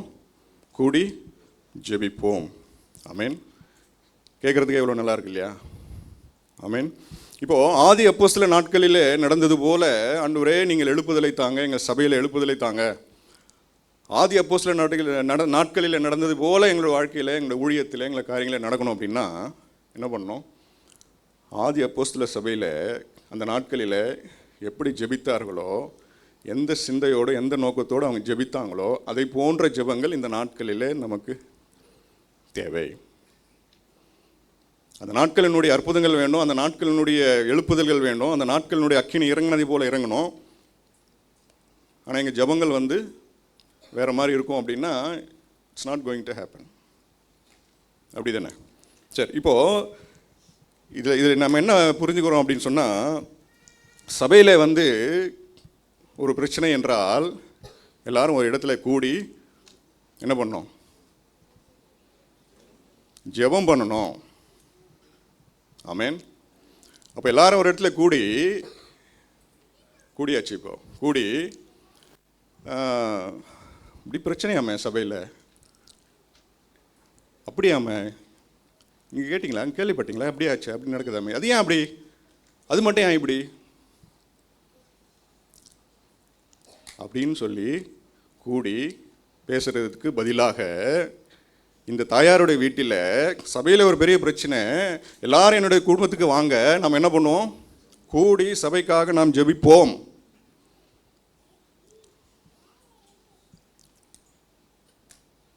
When there is a problem in the church, the family should pray. When there is a problem in the families, the church should pray. Simple. சபையிலே வந்து ஒரு பெரிய பிரச்சனை இருக்கிறது என்று சொன்னால் குடும்பங்கள் ஜெபிக்க வேண்டும். குடும்பங்களிலே பிரச்சனை என்றால் சபை தானாக ஜெபிக்கும். ஆண்டவர் வந்து சபையையும் தன்னுடைய சரீரமாகிய இந்த சபையையும் குடும்பங்களையும் ஆண்டவர் அப்படித்தான் இணைத்திருக்கிறார். சபை என்பது எங்கேயோ இருக்கிறது. சபை வந்து எங்கே இருக்கிறது? இது எந்த இடம்? அது அபுஅமூரா? சபை அபுஅமூரில் இருக்கிறது. எங்கள் வீடு அங்கே இருக்குது, அங்கே இருக்குது, அங்கே இருக்குது அப்படின்றது இல்லை. சபை என்பது ஒரு பில்டிங் அல்ல. குடும்பங்களாக இணைந்தது, நாம் எல்லாரும் இணைந்துதான் சபை. அப்போது ஒரு பிரச்சனை சபையில் நடக்கிறது என்று சொன்னால் நான் என்ன பண்ண வேண்டும்? வீட்டில் கூடி நான் ஜெபிக்க வேண்டும். அப்படித்தான் வந்து சபையை ஆண்டவர் இணைத்திருக்கிறார் அப்படின்னு சொல்லி நாம் இங்கே பார்க்கிறோம். அப்போது நாம் குடும்பங்களாக, சகோதரர்களாக நம்ம ஒரு இடத்துல நாம் கூடி இருக்கிற பொழுது, வீடுகளில் நாம் கூடி இருக்கிற பொழுது, முதலாவது நாம் வந்து அந்த இடத்துல அந்த சோஃபாவில் உட்கார்றதுக்கு முன்பாக அங்கே யார் உட்காந்துருக்கா?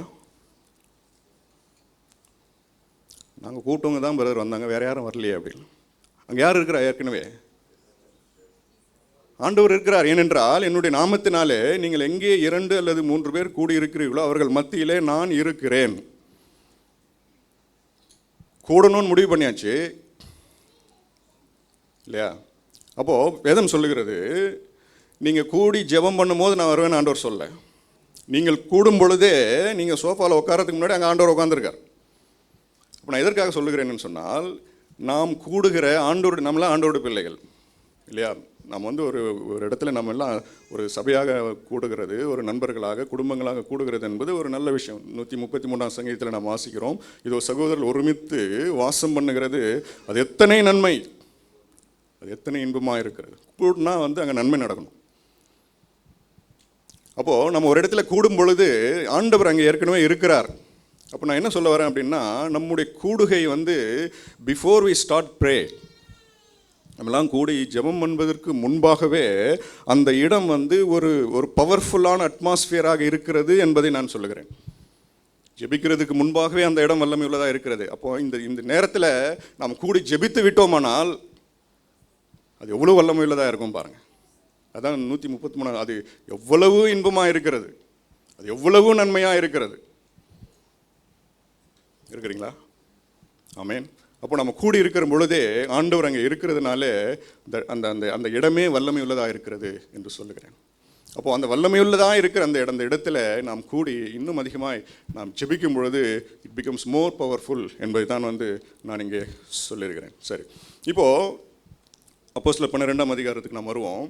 இப்போது சபையில் வந்து ஒரு பிரச்சனை நடக்கிறது, ஒரு பெரிய ஒரு விஷயம் வந்து ஒரு பிரச்சனை, ஒரு இக்கட்டான ஒரு சூழ்நிலை அந்த நாளில் நடந்து கொண்டு இருக்கிறது. இப்போது அதற்காக தான் இந்த ஜெப கூட்டம் வைக்கிறாங்க, அந்த அவங்க வீட்டில் வந்து அவங்க வச்சுருக்காங்க அப்படின்னு சொல்லி நம்ம பார்க்குறோம். ஸோ என்ன பிரச்சனை அப்படின்னு சொல்லி நான் பார்க்கும்போது அப்போஸ்தலர் 12ஆம் அதிகாரம் நான் வாசித்தோம் இல்லையா, முதல் 5 வசனங்களை நான் வாசிப்போம். அக்காலத்திலே ஏரோது ராஜா சபையிலே சிலரை துன்பப்படுத்த தொடங்கி யோவானுடைய சகோதரனாகிய யாக்கோபை பட்டயத்தினாலே கொலை செய்தான். அது யூதருக்கு பிரியமாயிருக்கிறதென்று அவன் கண்டு பேதுருவையும் பிடிக்க தொடர்ந்தான். அப்பொழுது புளிப்பில்லாத அப்ப பண்டிகை நாட்களாயிருந்தது. அவனை பிடித்து சிறைச்சாலையிலே வைத்து பஸ்கா பண்டிகைக்கு பின்பு ஜனங்களுக்கு முன்பாக அவனை வெளியே கொண்டு வரலாம் என்று எண்ணி அவனை காக்கும்படி வகுப்புக்கு 4 போர் சேவகராக ஏற்படுத்திய 4 வகுப்புகளில் வசமாக ஒப்புவித்தான். அப்படியே பேதுரு சிறைச்சாலையிலே காக்கப்பட்டிருக்கையில் சபையார் அவனுக்காக தேவனை நோக்கி ஊக்கத்தோடே ஜெபம் பண்ணினார்கள். ஆமென். அப்படியே சிறைச்சாலையில் பேதுரு இருக்கும் பொழுது சபையார் ஊக்கமாய் அவனுக்காக ஜெபம் பண்ணி. அப்போ இங்கே பிரச்சனை என்ன அப்படின்னு சொல்லி நாம் பார்க்கும் பொழுது, ஏரோது ராஜாவின் நாட்களிலே அவன் சபையை துன்பப்படுத்த தொடங்கினான். அப்போ ஆண்டவர் உயிர்த்தெழுந்து ஆண்டவர் பிறகு சீஷர்கள் வந்து ஊழியத்தை தொடங்கும் பொழுது, அப்போ சபை வளர்ந்து விடக்கூடாது என்பதற்காக சத்ரு என்ன பண்ணுறான் அப்படின்னா, சபையில் சிலரை துன்பப்படுத்த தொடங்கினான். அவன் வந்து டார்கெட் பண்ணுவான், யார் இவங்கெல்லாம் கை வச்சிட்டோம்னா சபை காலி இல்லையா. அப்போ யார் என்னன்னு சொல்லி வந்து பிசாசுக்கு நல்லா தெரியும். இப்போது யாக்கோபு, யோவான், வேறு யார்? பேதுரு, யாக்கோபு, யோவான். அப்போ இவங்க 3 பேர் தான் வந்து 12 சீஷர்களில் இவங்க பிரதானமான சீஷர்களாக இருந்தாங்க, அப்படி தானே? அப்போ இந்த 12 சீஷர்கள் ஆண்டவருக்கு இருந்தாங்க, இன்னும் வேறே 70 சீஷர்கள் இருந்தாங்க, இன்னும் ஆண்டவரை பின்பற்றின அநேகர் இருந்தாங்க. இதில் கோர் வந்து யார்? இவங்க 3 பேரும் தான் வந்து. இப்போ பேதுரு, யாக்கோபு, யோவான். இதில் ஏற்கனவே ஒருத்தரை கொலை பண்ணி ஆயிற்று, சரியா? இப்போ வந்து முக்கியமான ஆள் யார்? யாக்கோபு இல்லை, முக்கியமான ஆள் யார்? பேதுரு தான். அப்போது இவரை காலி பண்ணிட்டா சபை காலி இல்லையா? ஆதி அப்போஸ்தல சபை அப்படின்ற ஒன்று இல்லாமல் பண்ணிவிடலாம். அப்போ தான் வந்து அதை என்ன சொல்கிறது, விதைக்கப்பட்டு வேர் முளைத்து எழும்புகிறது. அப்போது அந்த முளையிலே வந்து கிள்ளி எறிஞ்சிட்டா வந்து முடிஞ்சிடும் இல்லையா? அப்போது பேதுருவை வந்து பிடிச்சாச்சு. பேதுருவை பிடித்து சிறைசாலையில் அங்கே வைத்திருக்கிறாங்க. பேதுருவின் மேலே வந்து ஏற்கனவே வாக்குத்தத்தம் இருக்கிறது. என்ன வாக்குத்தத்தம்? இந்த கல்லின் மேல் என் சபையை கட்டுவேன், அல்லேலூயா, பாதாளத்தின் வாசல்கள் அதை மேற்கொள்வது இல்லை. இதெல்லாம் பிசாசுக்கு. அப்போது என்ன பண்ணாலும் வந்து கர்த்தருடைய சபையை வந்து வாக்குத்தத்தம் சொல்லப்பட்டிருக்கிற ஆண்டோடைய வார்த்தை சொல்லப்பட்டிருக்கிறது. சபையை வந்து ஒன்று யாராலையும் ஒன்றுமே பண்ண முடியாது. அப்போது பேதுருவை பிடிச்சி அரெஸ்ட் பண்ணி உள்ளே வச்சுருக்காங்க. இப்போ நேச்சுரலாக வந்து யாக்கோபுக்கு என்ன நடந்ததோ அதான் பேதுருவுக்கு நடக்க போகுதுன்றது தான் வந்து அந்த அந்த பிரச்சனையினுடைய என்ன சொல்கிறது இன்டென்சிட்டி அதுதான். பேதுரு போயிட்டாருன்னா அதுக்கப்புறம் யார்? சபை இல்லை. அவ்வளோ பெரிய ஒரு ஒரு ஒரு இக்கட்டான ஒரு சூழ்நிலை, இக்கட்டான ஒரு ஒரு பிரச்சனை நடுவிலே அந்த சூழ்நிலையில் தான் இந்த மரியாள் எனக்கு ரொம்ப பிடிச்சிருந்தது. ஜான் மார்க் என்கிற யாக்கோபு என்ன பேர்? மார்க்கு என்கிற மறுபெயர் கொண்ட யோவானுடைய தாயாகிய மரியாள். அல்லேலூயா. இன்றைக்கு சபைகளிலே மரியாள்கள் தேவை. ஆமேன் சொல்லுமா? மரியாள்கள் தேவை. மரியாள்களுடைய ஜெபம் வேணும், மரியாளுடைய ஆத்தும பாரம் வேணும். சபையில் எவ்வளோ பெரிய பிரச்சனையோ, எனக்கு வந்து என்னால் தூங்க முடியல, வாங்க எல்லாரும் வந்து ஜெபிப்போம். மரியாளுடைய உள்ளம் நிறைந்த, அப்படிப்பட்ட ஒரு உள்ளங்கள் நிறைந்த மரியாள்கள் சபைக்கு வேணும். அப்போ தான் வந்து சபை கட்டி எழுப்ப முடியும் அப்படின்னு சொல்லி நம்ம பார்க்குறோம். சரி, இப்போ வந்து நம்ம பார்க்கும்பொழுது நம்ம சபையிலலாம் வந்து இப்போது ஒரு முறை கூட்டம் நடக்குது, ஜெப கூட்டம் நடக்குது இல்லையா? ஒன்ஸ் இன்னே கடைசியாக எப்போ நடந்தது எனக்கு ஞாபகம் இல்லை. அப்போது இப்போ வந்து டிசம்பர் மாதம் வரும்போது நமக்கு கேரல் சர்வீஸ் நடக்கும். அப்போ வந்து பை டிஃபால்ட்டு எல்லார் வீட்டுக்கும் நம்ம போகிறோம். ஸோ அதனுடைய நோக்கம் வேறு, அதனுடைய கான்செப்ட் எல்லாம் வேறு. அது வந்து நம்ம காட்டேஜ் ப்ரேயர்னு நம்ம சொல்லக்கூடாது, சரியா?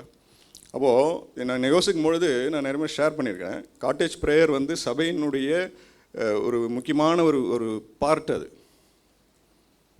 அப்படி சபை அனௌன்ஸ்மெண்ட்டில் வந்து வரணும், இந்த மாதம் காட்டேஜ் ப்ரேயர் இந்த குடும்பத்தில் அப்படின்னு வரணும். அப்போ தான் வந்து சபைக்கும் குடும்பங்களுக்கும் வந்து ஒரு ஒரு இணைப்பு, ஒரு ஒரு ஐக்கியம் வந்து தான் வரும். இல்லாட்டி வெள்ளிக்கிழமை வந்துட்டு ஒரு சில குடும்பங்கள் எல்லா குடும்பங்களும் ஆல்மோஸ்ட் எல்லாம் வராங்க, அவங்களுடைய வேலை காரியங்கள் எல்லாம் பார்த்துட்டு எல்லாம் வராங்க. பட்டு பார்க்க முடியல, ஐக்கியம் வர்றதுக்கான நேரம் நமக்கு இந்த வெள்ளிக்கிழமைகளில் நமக்கு இல்லை என்பது தான் வந்து நம்ம பார்த்துருக்கோம். சரி, இப்போ இந்த சப்ஜெக்ட் வருவோம். அப்போது இந்த குடும்ப ஜெபத்தினுடைய ப்ரேயர் பாயிண்ட் என்ன? இங்கே ஜெபம் நடக்கிறது. அப்போ ஜெபம்னா ஒரு ஜெப குறிப்புகள் எல்லாம் இருக்கணும். இப்போ குடும்ப ஜெபத்தினுடைய என்ன ப்ரேயர் பாயிண்ட்டு? பேதுருவனுடைய சிறையிருப்பை கர்த்தர் மாற்ற வேண்டும். இது ஒரே ஒரு ஜெப குறிப்பு தான். ஆமேன். என்னைக்காவது நம்ம ஜெபம் பண்ணியிருக்கிறோமா? ஒரே ஒரு ப்ரேயர் பாயிண்ட். என்ன ஜெப குறிப்பு பிரதர்? ஒரே ஒரு ப்ரேயர் பாயிண்ட் தான். எப்போ நம்முடைய ஜெபங்கள் வந்து வல்லமையுள்ளதாக மாறும் அப்படின்னு சொன்னால் இந்த ஒரு விஷயந்தான் பிரதர். நம்முடைய வாழ்க்கையில் வந்து நிறைய காரியங்கள் இருக்கிறது, நிறைய தேவைகள் இருக்கிறது. ஆனால் இந்த ஒரு விஷயம் வந்து என்னுடைய வாழ்க்கையில் மாறிவிட்டது என்றால் மற்றது எல்லாம் தானாய் மாறிவிடும். ஆகையினால இந்த ஒரு காரியத்தை மாத்திரமே நான் ஜெபம் பண்ணுவேன். மரியாளுடைய குடும்பத்தில் தேவைகள் இருந்திருக்கலாம், சீஷருடைய குடும்பத்தில் இந்த நாட்களில் நிறைய தேவைகள் இருந்திருக்கலாம், நிறைய பிரச்சனைகள் எல்லாம் ஓடிக்கொண்டிருக்கிறது. அப்போது இது இன்றைக்கு வந்து மிகவும் இன்றியமையாத ஒரு ஒரு விஷயம். இவ்வளோ பெரிய ஒரு என்ன சொல்லுவாங்க, இந்த வைரல் நியூஸா, ஹாட் நியூஸ், பிரேக்கிங் நியூஸ் அப்படின்லாம் நம்ம போடுறோம் இல்லையா? அப்போது இதுதான் வந்து மிக முக்கியமான விஷயம். இதற்காகத்தான் நான் ஜெபிக்கணும். ஒரே ஒரு ஜெப குறிப்பு மாத்திரம்தான். பேதுரு என்கிற அந்த மனுஷனுடைய சிறையிருப்பை கர்த்தர் மாற்ற வேண்டும். சங்கீதம் 27 4ஆம் வசனத்தை வாசிப்போம். கர்த்தரிடத்தில் ஒன்றே நான் கேட்டேன், அதையே நாடுவேன். நான் கர்த்தருடைய மகிமையை பார்க்கும்படியாகவும் அவருடைய ஆலயத்தில் ஆராய்ச்சி செய்யும்படியாகவும் நான் என் ஜீவனுள்ள நாளெல்லாம் கர்த்தருடைய ஆலயத்தில் தங்கி இருப்பதையே நாடுவேன். ஆமீன். இங்கே தாவீது வந்து சொல்லும்போது சொல்கிறாரு, கர்த்தரிடத்தில் நான் ஒன்றை கேட்டேன், நான் அதையே நாடுவேன். ஒரே ஒரு ப்ரேயர் பாயிண்ட் தான் என்னுடைய லைஃப்பில். நான் வாஞ்சிக்கிறதெல்லாம் ஒன்றே ஒன்று தான். நான் என்னுடைய இருதயத்தில் நான் கர்த்தரிடத்தில் கேட்கிறது எல்லாம் ஒன்றே ஒன்று தான். ஒரே ஒரு ப்ரேயர் பாயிண்ட் தான் வந்து தாவீது சொல்கிறார். என்ன ப்ரேயர் பாயிண்ட் அது? நான் கர்த்தரிடத்தில் ஒன்றை கேட்டேன், நான் அதையே நாடுவேன். நான் கர்த்தருடைய மகிமையை பார்க்கும்படியாகவும் அவருடைய ஆலயத்தில் நான் ஆராய்ச்சி செய்யும்படியாக என் ஜீவனுள்ள நாளெல்லாம் கர்த்தருடைய ஆலயத்தில் தங்கியிருப்பதையே நாடு. இது ஒரே ஒரு வாஞ்சி தான் என்னுடைய லைஃப் லாங், என்னுடைய லைஃப்பில் என்னுடைய ஒரே ஒரு ஜெப குறிப்பு இது தான். நான் அதையே தான் நாடுவேன். அப்போ கர்த்தருடைய ஆலயத்தில் தாவீதினுடைய ப்ரேயர் பாயிண்ட் என்ன? கர்த்தருடைய ஆலயத்தில் நான் கர்த்தருடைய மகிமையை பார்க்க வேண்டும். வேற எந்த நோக்கமும் இல்லை. கர்த்தருடைய ஆலயத்திலே நான் காலடி எடுத்து வைத்த பிறகு நான் கர்த்தருடைய ஆலயத்தில் எதை பார்க்கணும்? கர்த்தருடைய மகிமை விளங்குகிறதை மாத்திரமே நான் பார்க்கணும். எனக்கு என்னுடைய வேற எந்த பர்சனல் அஜெண்டாவும் கிடையாது. நான் கர்த்தருடைய ஆலயத்துக்குள்ளாக நான் வந்தேன் என்றால், இங்கே நடக்கிற ஊழியத்தின் மூலமாய், ஆராதனையின் மூலமாய், இங்கே நடக்கிற எல்லா விஷயங்களின் மூலமாய் நான் எதை மாத்திரம் தான் பார்க்கணும்? கர்த்தருடைய மகிமை இங்கே விளங்க வேண்டும்.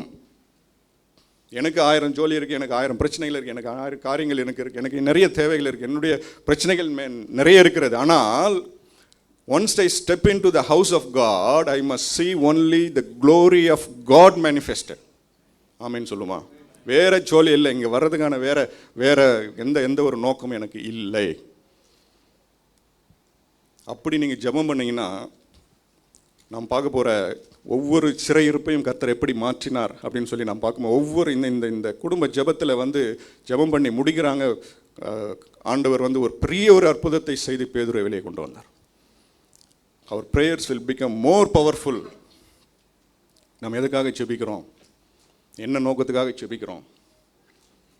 கர்த்தருடைய மகிமை இங்கே விளங்க வேண்டும். எனக்கு வேற எந்த ஒரு நோக்கமும் இல்லை, நான் அதையே நாடுவேன், அதை மாத்திரமே நான் நாடுவேன் அப்படின்னு சொல்லி தாவீது சொல்கிறார். நம்ம ஜெபங்கள் எப்போ பவர்ஃபுல்லாக மாறுதுன்னா, ஒரே ஒரு ப்ரேயர் பாயிண்ட்டுக்காக நீங்கள் ஜெபம் பண்ணி பாருங்கள். வீட்டில் நிறைய தேவைகள் நம்ம எல்லாருக்கும் இருக்குது. ராத்திரி முழுவதும் இந்த ஒரு விஷயம், என் பொழுது வெடிகிறதுக்குள்ளே இந்த ஒரு விஷயத்தை மாத்திரமே நான் கேட்பேன். நீங்கள் யோசித்து பாருங்கள், நீங்கள் ட்ரை பண்ணி பாருங்கள், how the powerful that prayer will be. பொழுது விடிது சூரியன் வர்றதுக்குள்ளே உங்கள் வாசல் கதவுகளை ஜெபங்களுடைய அந்த ஜெபத்தினுடைய பதில் உங்கள் வாசல் கதவை தட்டும். ஆமேன். இப்படி தான் நடந்தது அப்படின்னு சொல்லி நம்ம பார்க்குறோம். இப்போது நம்ம பழைய ஏற்பாட்டில் யாக்கோபை குறித்து நம்ம வாசிக்கிறோம். யாக்கோபு லாபானுடைய வீட்டில் இருந்துட்டு அவருடைய எல்லாம் முடிஞ்சிட்டு அவர் திரும்பி வருகிறார். தன்னுடைய 2 பரிவாரங்களோடு அவர் வருகிறார். வரும்பொழுது அவர் ஆற்றை கடக்க வேண்டும். ஆற்றை கடக்கிறதுக்கு முன்பாக அவர் மனதில் இருந்த பெரிய ஒரு கலக்கம், பெரிய ஒரு பயம், ஒரே ஒரு காரியம், முக்கியமான பிரதானமான ஒரே ஒரு விஷயம் என்ன? நான் அந்த பக்கம் கடந்து போனென்றால் என்னுடைய சகோதரனுடைய கைக்கு நான் தப்ப வேண்டும். நான் என் சகோதரனை குறித்து நான் பயப்படுகிறேன். என்ன பண்ணலாம்? அன்று ராத்திரியில் அவர் ஆற்றை கடப்பதற்கு முன்பாக அன்று ராத்திரி முழுவதும் ஆண்டோடைய பாதத்தை பிடித்து கொண்டு ஜெபம் பண்ணார். ஒரே ஒரு ப்ரேயர் பாயிண்ட் தான்.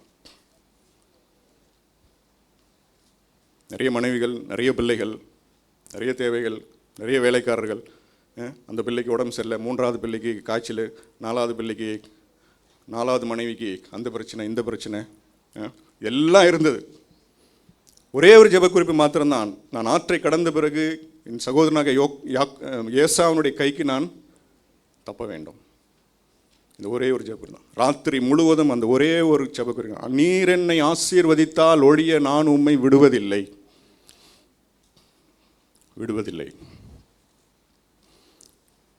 இவ்வளோ ஆசீர்வாதம் 2 பரிவாரங்களோடு பெரிய ஆசீர்வாதத்தோடு வரும்பொழுது ஆற்றை கடந்து போன உடனே தலை போச்சுன்னு வச்சுங்க, எல்லாம் எதுக்கு இதெல்லாம்? அப்படி தானே? அப்போது நமக்கு பிரதானமாக எது இருக்கிறது? இந்த கல்லின் மேல் நான் சபையை கட்டுவேன் என்று சொல்லி பேதுருவின் மேல் அந்த வாக்குத்தத்தம் இருக்கிறது. இப்போ அவருக்கு ஒரு பிரச்சனை அப்படின்னா அதுதான் பிரதானம். சபைதான் பிரதானம், ஊழியம்தான் பிரதானம். அது இல்லாமல் நம்ம எதுக்கு? அப்படி தானே? வாசிப்போம் அந்த வசனங்களை. ஆதியாகமம் 32:9 முதல் வாசிப்போம். ஆதியாகமம் 32:9 முதல். பின்பு யாக்கோபு, என் தகப்பனாகிய ஆபிரகாமின் தேவனும் என் தகப்பனாகிய ஈசாக்கின் தேவனுமாய் இருக்கிறவரே, உன் தேசத்துக்கும் உன் இனத்தாரிடத்திற்கும் திரும்பி போ, உனக்கு நன்மை செய்வேன் என்று என்னுடனே சொல்லி இருக்கிற கர்த்தாவே, அடியேனுக்கு தேவரீர் காண்பித்த எல்லா தயவுக்கும் எல்லா சத்தியத்துக்கும் நான் எவ்வளவேனும் பாத்திரன் அல்ல. நான் கோலும் கையுமாய் இந்த யோர்தானை கடந்து போனேன். இப்பொழுது இவ்விரண்டு பரிவாரங்களையும் உடையவனானேன். என் சகோதரனாகிய ஏசாவின் கைக்கு என்னை தப்புவியும். அவன் வந்து என்னையும் பிள்ளைகளையும் தாய்மார்களையும் முறிய அடிப்பான் என்று அவனுக்கு நான் பயந்திருக்கிறேன். தேவரீரோ, நான் உனக்கு மெய்யாகவே நன்மை செய்து உன் சந்ததியை எண்ணி முடியாத கடற்கரை மணலை போல மிகவும் பெருக பண்ணுவேன் என்று சொன்னீரே என்றான். ஆமென். இதுதான் யாக்கோபுடைய பிரேயர். இதில் ஒரே ஒரு பிரேயர் பாயிண்ட் தான், நான் என் சகோதரனுடைய ஏசாவின் கைக்கு நான் தப்ப வேண்டும். 26ஆம் வசனத்தில் அவர் சொல்றாரு, நீர் என்னை ஆசீர்வதித்தால் ஒழிய நான் உம்மை போக விடேன். இந்த ஹோல் நைட், இந்த ராத்திரி முழுவதும் ஜெபம். அங்கே மரியாளுடைய வீட்டில் ராத்திரி முழுவதும் ஜெபம். அங்கே ஒரே ஒரு ப்ரேயர் பாயிண்ட் தான், இங்கே ஒரே ஒரு ப்ரேயர் பாயிண்ட் தான். 29ஆம் வசனம் சொல்லுகிறது, கர்த்தர் அங்கே அவனை ஆசீர்வதித்தார். ஏனென்றால் அவன் சொன்னான், நீங்கள் ஆசீர்வதிக்காவிட்டால் நான் உங்களுடைய பாதத்தை நான் விடுவதில்லை. ஆண்டவர் வந்து அங்கே ஆசீர்வதித்தார். 29ஆம் வசனம். 31ஆம் வசனத்தை நான் வாசிப்போம். 31. அவன் பெனியேலை கடந்து போகையில் சூரியன் உதயமாயிற்று. ஆமேன். போஸ்டர். அவன் பெனியேலை கடந்த பொழுது சூரியன் அங்கே அவனுக்கு உதயமாயிற்று. அல்லேலூயா. சூரியன் உதயமாயிற்று என்று சொன்னால் பயம் நீங்கி போனது, இருள் நீங்கி போனது, அவனுடைய வாழ்க்கையில் இருக்கிற எல்லா அந்தகாரமும் நீங்கி போனது, பெரிய பெரிய ஒரு வெளிச்சம் உண்டாயிற்று, ஒரு விடியல் உண்டாயிற்று என்று சொல்லி அர்த்தம். ராத்திரி முழுவதும் ஒரே ஒரு காரியத்துக்காக ஆண்டவருடைய பாதத்தை பிடித்து மன்றாடி அவன் கேட்டான். இதே தான் வந்து அங்கே நடந்தது. அப்போஸ்தலர் 12:12 இதே தான் நடந்தது என்று சொல்லி நான் பார்க்கணும். அப்போது நாம் பார்க்கும்போது அங்கேயும் வந்து அப்போஸ்தலர் 12ஆம் அதிகாரத்துக்கு வருவோம். அங்கே 18ஆம் வசனத்தில் வாசிக்கும் பொழுது அங்கேயும் வந்து ஒரு சூரியன் உதித்தது என்று சொல்லி போட்டிருக்கு. அப்போஸ்தலர் 12:18 வாசிங்க. பொழுது விடிந்த பின்பு பேதுருவை குறித்து சேவகருக்குள்ளே உண்டான கலக்கம் கொஞ்சமல்ல. ஆமீன். பொழுது விடிந்த பின்பு. பொழுது விடிஞ்சதுன்னா என்ன அர்த்தம்? சூரியன் உதிச்சதுன்னு அர்த்தம். ரெண்டும் ஒன்று தான் இல்லையா? அப்போது இங்கேயும் சூரியன் உதிக்கிறது, அங்கேயும் சூரியன் உதிக்கிறது. இங்கேயும் அந்தகாரம் நீங்கினது, அங்கேயும் அந்தகாரம் நீங்கினது. ஏனென்றால் ஆண்டவருடைய பாதத்தை பிடித்து அந்த ராத்திரி முழுவதும் அவர்கள் கதறினார்கள். ஒரே ஒரு ஜெப குறிப்பு தான். கர்த்தரிடத்தில் நாங்கள் இதை கேட்கிறோம், நாங்கள் இதையே நாடுவோம். அப்போது நாம் தொடர்ந்து வாசிக்கும் பொழுது 19ஆம் வசனத்தில் பேதுரு, அந்த 19ஆம் வசனத்தில் நான் வாசிக்கிறோம், சத்துரு அந்த தேசத்தை விட்டே வெளியே போயிட்டான் அப்படின்னு சொல்லி நான் வாசிக்கிறோம். 23ஆம் வசனத்தில் ஏரோது புழுத்து இறந்தான் அப்படின்னு சொல்லி நான் பார்க்குறோம். அப்போது சபையாருடைய ஊக்கமான ஜெபம் எவ்வளவு வல்லம் இல்லதாக இருக்குது. பேதுருனுடைய சிறையிருப்பை அது மாற்றினது என்று சொல்லி நான் பார்க்குறோம்.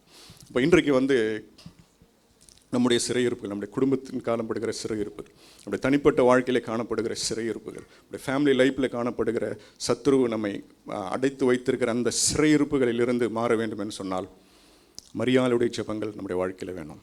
யாக்கோபு செபித்ததை போன்ற யாக்கோபுடைய வல்லமையான ஜெபங்கள் நமக்கு இன்றைக்கு தேவை. அன்றைக்கு வந்து அவர்களுடைய விண்ணப்பத்தை, அவருடைய ஜெபத்தை கேட்டு ஆண்டவர் அந்த சிறையிருப்பை அந்த ஒரு ராத்திரியிலே ஆண்டவர் மாற்றக்கூடுமானால் ஆண்டவர் நம்முடைய குடும்பங்களில், நம்முடைய சபையில், நம்முடைய குடும்பங்களிலே காணப்படுகிற சிறையிருப்புகளை ஆண்டவர் வல்லமையாய் அற்புத விசமாய் மாற்றுவதற்கு ஆண்டவர் உண்மையுள்ளவராக இருக்கிறார். ஆமேன். ஒரு ஆமேன் சொல்லுவோம். ஹல்லேலூயா. அப்போது 5ஆம் வசனத்தில் நான் வாசிக்கிறோம், அவர்கள் ஊக்கமாய் ஜெபித்தார்கள் என்று சொல்லி நான் வாசிக்கிறோம். இப்போ இந்த ஊக்கமாக எப்படி ஜெபித்தாங்க அப்படின்னா ஆங்கிலத்தில் என்ன போட்டிருக்குன்னா, they prayed without ceasing போட்டிருக்கு. ஆமேன். இப்போ ஊக்கமாக ஜெபிக்கிறதுனா என்ன? தொடர்ந்து அதற்காக ஜெபித்து கொண்டு விடாமல் அதற்காக ஜெபிக்கிறது தான் வந்து ஊக்கமான ஜெபம். கர்த்தரிடத்தில் ஒன்றை நான் கேட்டேன், அது கிடைக்கிற வரையில் நான் அதற்காக நான் ஜெபித்து கொண்டே இருப்பேன். அதுதான் வந்து ஊக்கமான ஜெபம் அப்படின்னு சொல்லி நாம் பார்க்குறோம். அப்போது சிறையிருப்புகளை மாற்றுகிற தேவன் நம்மோடு கூட இருக்கிறார். அல்லேலூயா. இந்த செய்தியின் முடிவில் வந்து நம்ம எல்லாரும் ஜெபிக்க போகிறோம். நம்ம எல்லாரும் இந்த மனதில் இந்த சிந்தை நாம் வைத்துக்கொண்டு நாம் ஜெபிப்போம். கர்த்தர் நிச்சயமாக நம்முடைய சிறையிருப்புகளை மாற்ற ஆண்டவர் உண்மையுள்ளவராய் இருக்கிறார். சரி, அடுத்து அப்போஸ்தலர் 16ஆம் அதிகாரம் 23 26 வசனங்களை வாசி. இங்கே வேறொரு சிறையிருப்பை நான் வாசிக்கிறோம். அவர்களை அநேக அடி அடித்த பின்பு சிறைச்சாலையிலே வைத்து அவர்களை பத்திரமாய் காக்கும்படி சிறைச்சாலைக்காரனுக்கு கட்டளையிட்டார்கள். அவன் இப்படிப்பட்ட கட்டளையை பெற்று அவர்களை உட்காவலறையிலே அடைத்து அவர்கள் கால்களை தொழுமரத்தில் மாட்டி வைத்தான். நடுராத்திரியிலே பவுலும் சீலாவும் ஜெபம் பண்ணி தேவனை துதித்து பாடினார்கள். காவலில் வைக்கப்பட்டவர்கள் அதை கேட்டுக்கொண்டிருந்தார்.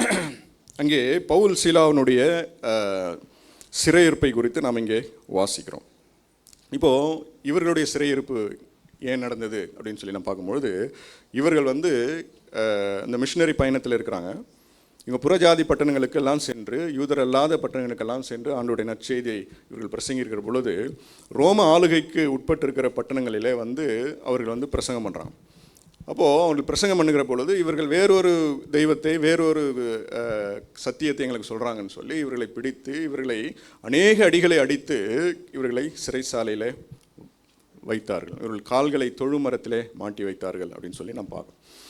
இப்போது இவர்களுக்காக யார் ஜெபம் பண்ணது? இவர்களுக்காக அவங்க பேதுருவுக்காக வந்து சபையார் ஊக்கமாக ஜெபம் பண்ணாங்க. இப்போ இவர்களுக்காக சபையார் ஊக்கமாக ஜெபித்தாங்கன்னு சொல்லி இங்கே எழுதப்படவில்லை. ஏனென்றால் இந்த நடக்கிற இந்த சம்பவம் வந்து எருசலேமில் நடக்கலை. இவர்கள் வந்து எருசலேமுக்கு வெளியில் இருக்கிறாங்க. அப்போது இவர்கள் வந்து ஒரு மிஷினரி பயணத்தில் இருக்கிறாங்க. இப்போ வந்து ரோம ஆளுகைக்கு ஏற்பட்டிருக்கிற ஜென்டைல்ஸ், அதாவது யூதர் அல்லாதவர்கள் இருக்கிற இடங்களில் இவர்கள் ஊழியம் செய்யும் பொழுது இவர்களுக்கு நேர்ந்த காரியங்கள், விஷயங்கள் வந்து அவங்க கூட இருந்தவங்களுக்கு மட்டும்தான் தெரிஞ்சதே தவிர சபையார்களுக்கெல்லாம் இவங்க சபைக்கு தூரமாக இருக்காங்க. அப்போ இவர்களுக்காக ஜெபிக்கிறதற்கு, சபையார் ஊக்கமாக ஜெபிக்கிறதற்கு, குடும்பங்களில் ஜெபிக்கிறது இவர்களுக்கு யாரும் இல்லை. அப்போ அவங்க என்ன பண்ணாங்க?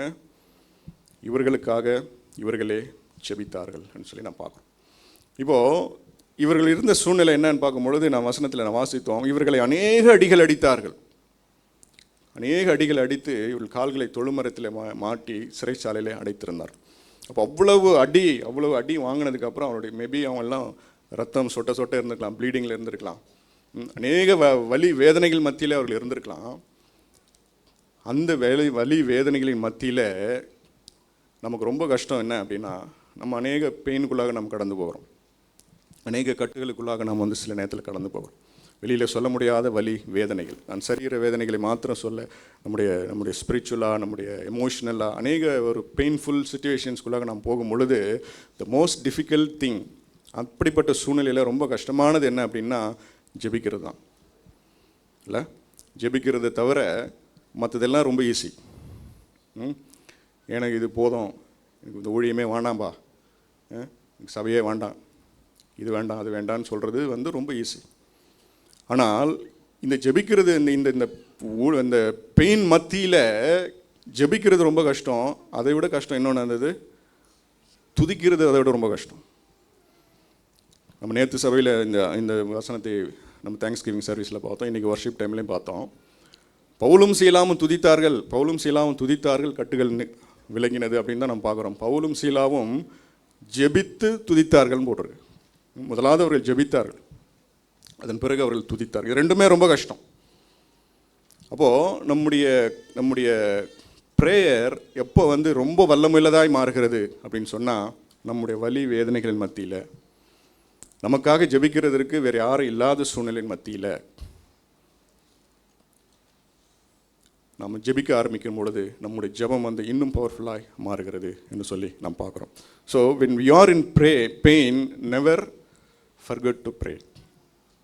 When we are in bondage, we should never forget to worship God. இந்த சூழ்நிலையின் மத்தியில் தான் நம்முடைய விண்ணப்பங்கள், நம்முடைய ஜெபங்கள் வந்து மிகுந்த வல்லமுள்ளதாய் மாறுகிறது அப்படின்னு சொல்லி நாம் பார்க்குறோம். இந்த காரியங்களெல்லாம் நடந்த பிறகு என்ன நடந்ததுன்னு சொல்லி நமக்கு தெரியும்.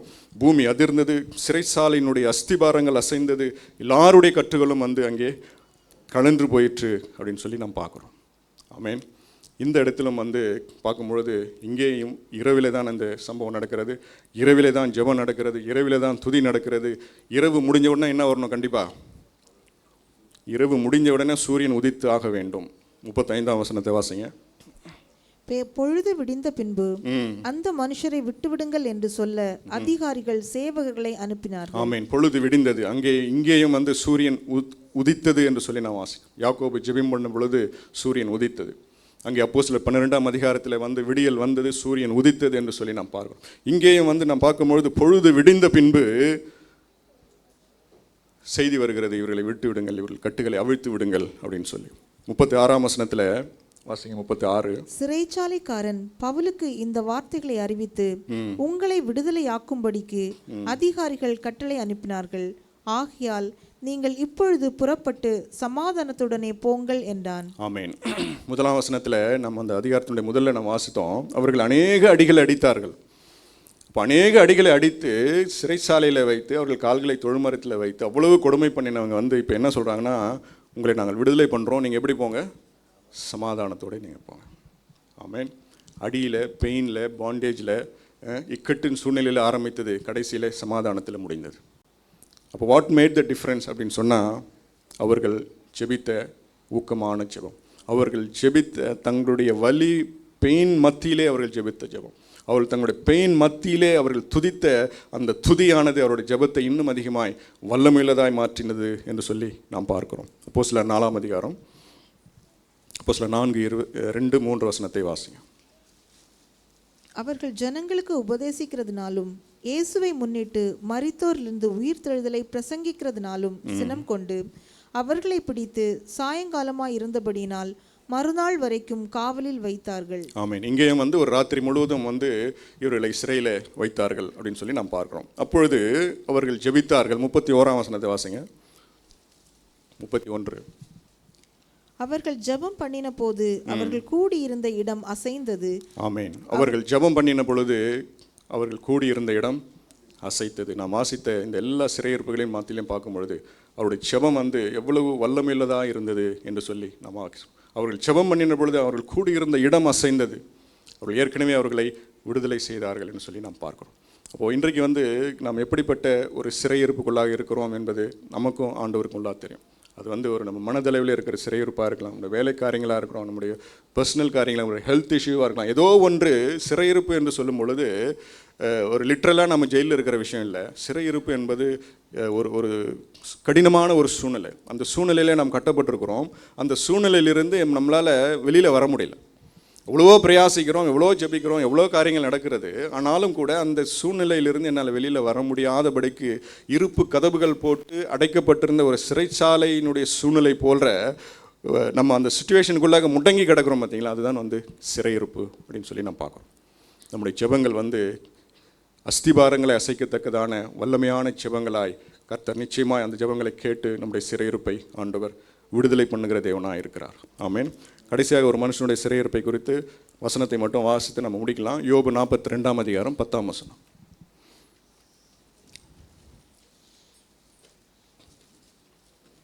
யோபு 42:10. யோபு தன் சிநேகிதருக்காக வேண்டுதல் செய்தபோது கர்த்தர் அவன் சிறையிருப்பை மாற்றினார். ஆமென். யோபு தன் சிநேகிதர்களுக்காக ஜெபம் பண்ணின பொழுது கர்த்தர் அவனுடைய சிறையிருப்பை ஆண்டவர் மாற்றினார். அப்போ யோபு எந்த சிறையில் இருந்தார்? யோபு எந்த சிறையிலும் இல்லை. யோபுனுடைய சூழ்நிலை தான் ஒரு சிறையிருப்பாக இருந்தது அப்படின்னு சொல்லி நான் பார்க்குறோம். அப்போது அவன் கடைசியாக அவன் செய்த விஷயம் அப்படின்னா தன் சிநேகிதர்களுக்காக அவன் ஜெபம் பண்ண. 3 சிறையிருப்புகளை குறித்து நாம் இந்நாளில் வாசித்தோம். இந்த 3மே ஒரே ஒரு ரெமெடி தான். என்ன ரெமெடி? ஜெபம். மரியாளுடைய ஜெபம், யாக்கோபனுடைய ஜெபம். ஆமென். அவர்கள் கூடியிருந்த இடம் அசையத்தக்கதா. கர்த்தரிடத்தில் நான் ஒன்றை கேட்டேன், அது ஒன்றையே நான் நாடுவேன். அது கிடைக்கிற வரைக்கும் நான் அதையே நாடுவேன். இடம் அசையத்தக்கதான ஒரு வல்லமையான ஜெபங்கள் ஆண்டவர் இன்றைக்கும் நம்ம மத்தியில் நம்மால் செய்ய முடியும்.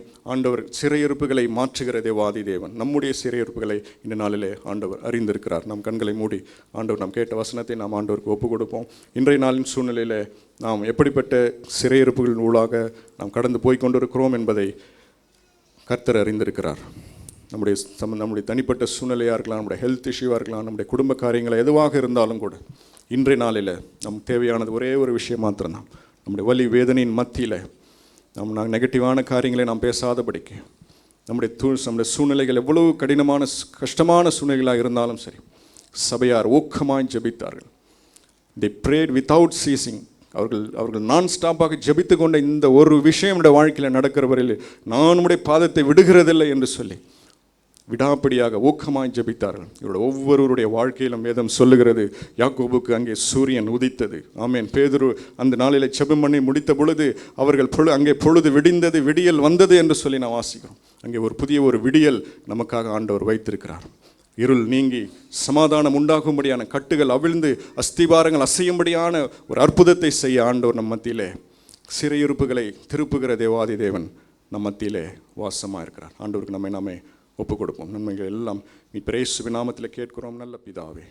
ஆமேன். ஆமேன்.